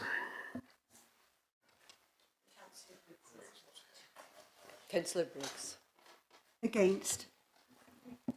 Bryant. Against. Burgess. Against. Carpenter. Against. Chad. Against. Chegwin. For. Collett. For. Cooper Mark. For. Cooper Rod. Against. Craig. Crawford. For. Colonel Ford. Against. Davies. Against. Donnelly. Against. Dowden. For. Drew. Against. Dunning. Fairhurst. Against. Ford. Against. Foster. Against. Glenn. Against. Groves. For. Harrison. A positive 4 from me. Harvey. Against. Hare. Henderson. Against. Heron. Against. Hiscock. House. For. Huggins. Against. Hughes. Against. Humby. Against. Irish. For. Jackman. Against. James. For. Joy. Kemp G. Against. Kendall. Abstain. Curl. Latham. Against. Lumby. Against. Mans. Against. McAvoy. Against. Minahan. Against. Miller. Against. Mukata, Against. Mummalaneni, Against. North Kirsty, North Phil, Oppenheimer, Against. Pankhurst, Against. Park, Parker, Against. Parker Jones, For. Penman, Against. Philpott, Against. Porter, For. Price, For. Quantrill, Against. Reid, Against. Stallard, Still, Taylor, For.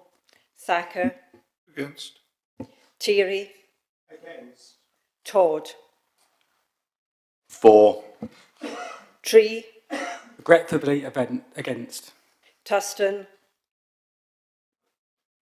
Vaughan,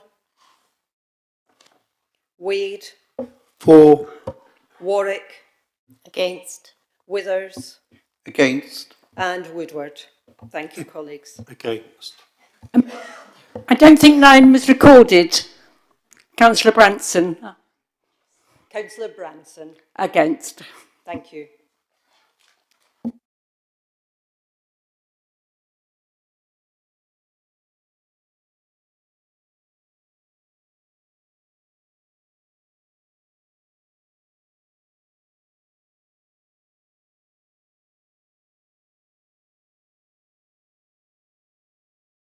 Chairman, just while we're waiting for the vote, can we just have clarification that we will have a separate vote on the capital programme than from the revenue budget? We're quite happy to support the capital programme. It is a separate set of recommendations.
Colleagues, the votes for are 16, against 47, abstain 1. The vote is not carried. Thank you. Thank you, Chief Executive. We now come to the substantive motion, which is the original motion on the audit paper as proposed by Councillor Mains and seconded by Councillor Foster. And here we are going to vote, first of all, for the revenue budget, which is up to and including M for Mel. And after that, we will vote on the capital programme separately. Are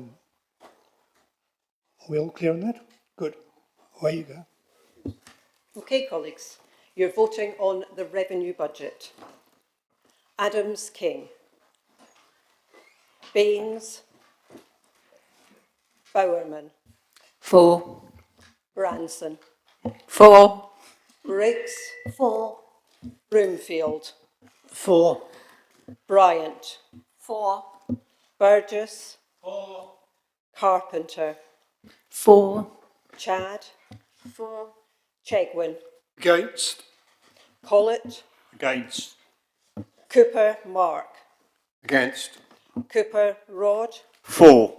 Craig, Crawford, Against. Colonel Ford, For. Davies, For. Donnelly, For. Dowden, Against. Drew, For. Dunning, Fairhurst, For. Ford, For. Forster, For. Glenn. For. Groves, Against. Harrison, Against. Harvey, For. Hare, Henderson, For. Heron, For. Hiscock, House, Against. Huggins, For. Hughes, For. Humby, For. Irish, Against. Jackman, For. James, Against. Joy, Kemp G, For. Kendall, Abstain? Carroll, Latham, For. Lumby, For. Mans, For. McAvoy, For. Minahan, For. Meller, Mukata, For. Mamalanetti, For. North Kirsty, Northville, Oppenheimer, For. Pankhurst, For. Park, Parker, For. Parker Jones, Against. Penman, For. Philpott, Porter, Against. Is that control? Price, Against. Quantrill, For. Reid, For. Stallard, Still, Taylor, Against. Thacker, For. Thierry, For. Todd, Against. Tree, Abstain. Tuston, Vaughan, Wade, Against. Warwick, For. Withers, For. Woodward. For. Thank you, colleagues.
Barbara, I have it that the Chamber is unanimous on the capital programme, so can we just put our hands up and say we agree it? Yeah, because it's not the, Thank you. revenue budget. Okay, colleagues, on the revenue budget, the totals for 46, against 16, abstentions 2. The vote is therefore carried. Thank you. Thank you, members. We now vote on the capital programme, and I'm going to do it in a obvious way. Are there any members in the chamber who wish to vote against the capital programme? Right, so the capital programme, may I say, is then carried unanimously. Correct. Thank you. We move on then. Well done, full marks.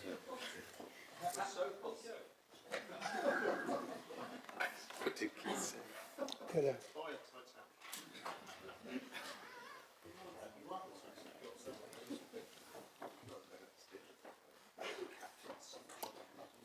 Right, we come on to item 12. 11, sorry. How did I miss that one?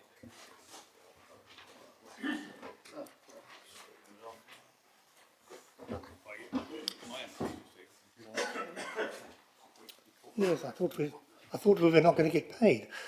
Okay. Item 11, the pay statement. Steve Reed.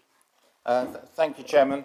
For new members, this is a legal requirement that we have to publish each year the pay and the pay ranges within which our staff operate.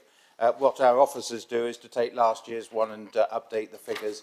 So this is hopefully something which will be uncontentious, and I commend this report. Questions? Debate? All agreed? Agreed. Well, item 12, the Members' Allowance Scheme. Councillor Reid.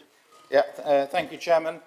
Members' allowances, I'm sure I speak for many members in the Chamber when I say that I find it slightly distasteful to have to vote on our allowances, but it is a statutory requirement.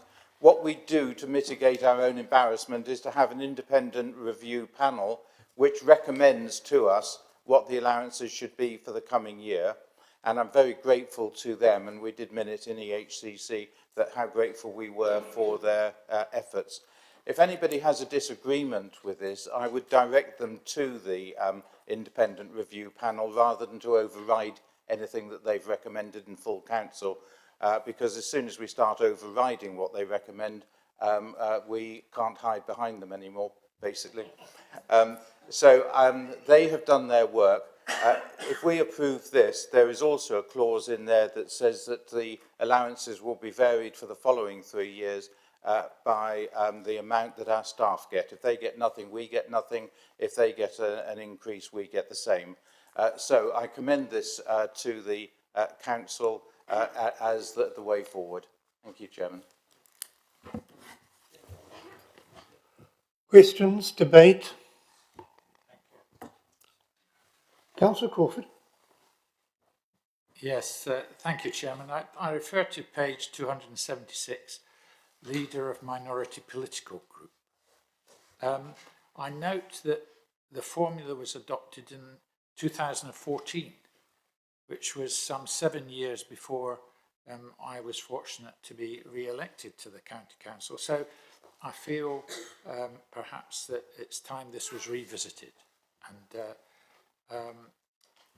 that's all I have to say. And I don't recollect being asked to provide compelling evidence. And I'd like to know what form compelling evidence could take, since I'd only been on the County Council for 3 months at that stage. So thank you, Chair. All I can really say, Chairman, is that if Councillor Crawford would like to write to me with the points that he would like the Independent Remuneration Panel to consider, I would then pass it on to them, and they could then take that into account either as a mid-year consideration or when they next come to consider this time next year.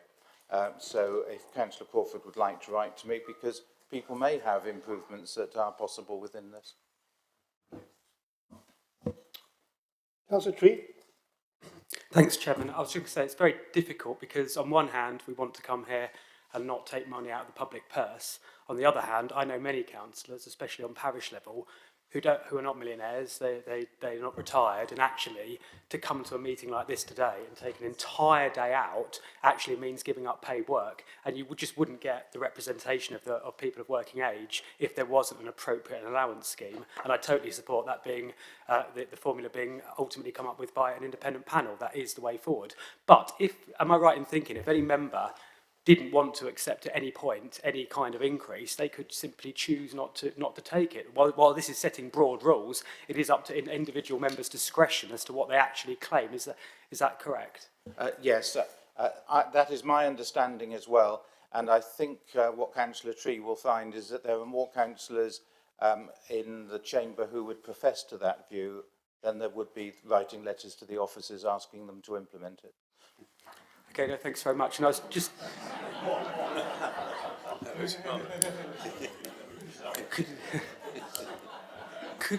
That's okay. Could I just ask, just based on what Councillor Crawford said, my understanding is that opposition or group leaders' allowances are based on a formula based on numbers, ultimately. I guess I would also agree with some kind of review, because my understanding is if two, hypothetically speaking, two Conservatives defected into the independent group tomorrow, that the leader of the independent group would be paid an allowance. But would I be doing any would I have a substantially higher role with 5 as opposed to 3? And I guess that's the question to be asked. If the Labour group and the independent group form one group tomorrow, which we're not going to be doing, the leader would then get paid an enhanced allowance. There are just some inconsistencies that I think could possibly be ironed out. My understanding is this was all reviewed when UKIP won seats, and all of a sudden there was a UKIP group leader, and am I correct in thinking that? No, that didn't result in any changes. Okay, thank you. When UKIP group was formed, then the scheme was implemented exactly as written. When the UKIP group was unformed, it gave us a little bit of flexibility within the scheme, which was used at that time. As to the value judgment that Councillor Tree is asking me to make about would he deserve more if 3 more people joined the group and so on, I think it really depends on the diligence of the group leaders as to whether they feel that is being earned or not. But it's not for me to judge when we're just trying to put forward a scheme that will work. Thank you. No one else? The recommendations then, A to F on page 271 and 272. Take that as approval. Thank you. Item 13, the appointment of external auditors. Councillor Alexis McAvoy, Chairman of the Audit Committee. You have 7 minutes. You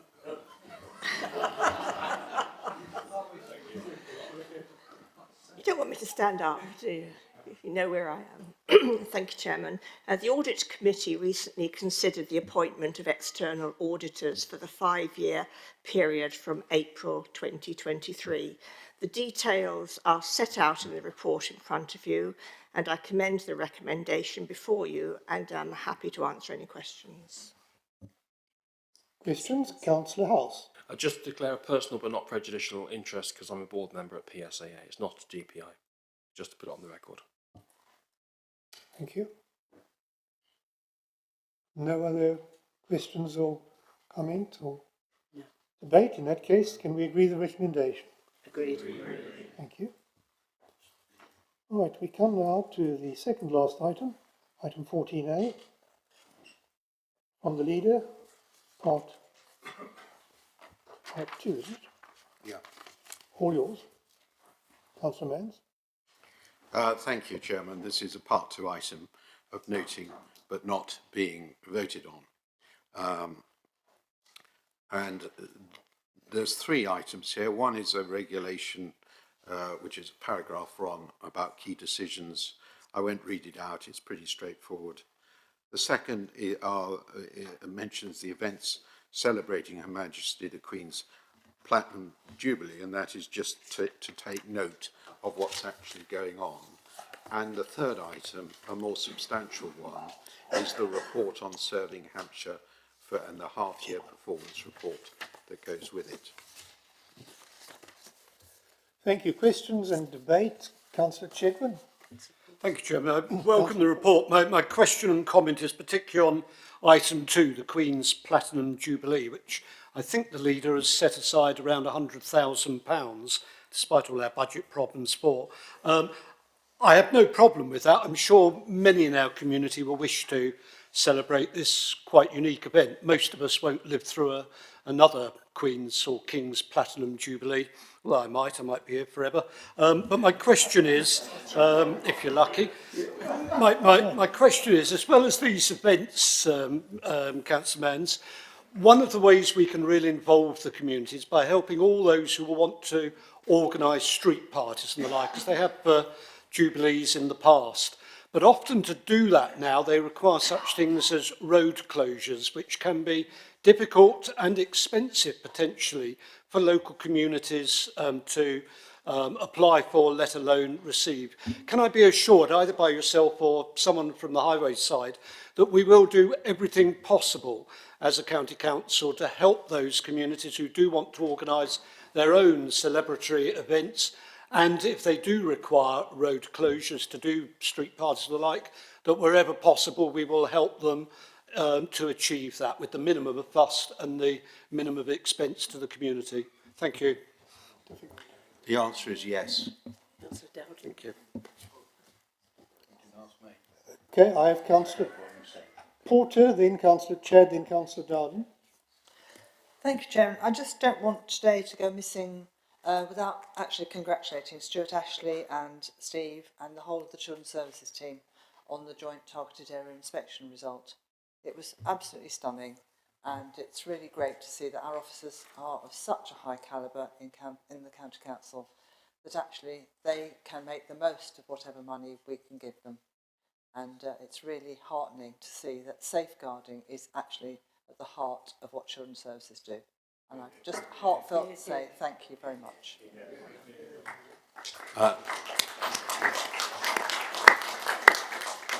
Thank you, Councillor Porter. That is exactly my view as well, and I'm certain it's the view of everybody in the chamber today. They've done a tremendous job. Thank you, and don't forget that it was the ruling party that appointed them. Councillor Chad. Thank you, Chairman. Actually, Councillor Porter has taken the words right out of my mouth, and just to only echo exactly what you have just said, and a big thank you to all the Children's Services Department in regards to the joint inspection that we had there. That's it. Thank you. Councillor Dowden. Yes, thank you, Mr. Chairman. Just to note on the question of the closure of highways for the Queen's Jubilee, well, perhaps Test Valley has beaten you all because they've already made the decision. That's joint working, you see. We can work with the Conservatives. Thank you. No other speakers on this item? And we move to a statement by the leader. Sorry, a personal statement by the leader. Thank you, Chairman, Council. This statement is to announce my intention to stand down as the leader of Hampshire County Council at the County Council's AGM on Thursday, the 19th of May of this year. My decision follows last year's successful county elections for my party, and having guided Hampshire through the COVID crisis that is now hopefully increasingly behind us. Also, we now have the government white paper on devolution in front of us. I feel that by stepping down in May, my successor will have to consider will be able to consider the post-COVID work patterns for the county and to take forward the opportunities provided for Hampshire by the white paper. After May, I will continue to represent the Brockenhurst division until the next election in May 2025, as well as being able to spend more time with my children and my grandchildren to celebrate our golden wedding anniversary in August. I want to end by thanking Carolyn Williamson and her predecessor, John Coghlan, and all their teams for their exemplary service, particularly during the COVID crisis. Also, my Deputy Rob Humby and my Cabinet for all their support, and to all councillors, regardless of party, for their contribution in seeing us through this crisis. Hampshire County Council has by far been the best organisation I've been part of during my working life, with competent and professional officers and staff and considerate councillors of all parties. They underpin a wider community that contributes so much to the quality of life in our county. This has all helped make my time as leader such an enjoyable one. Thank you.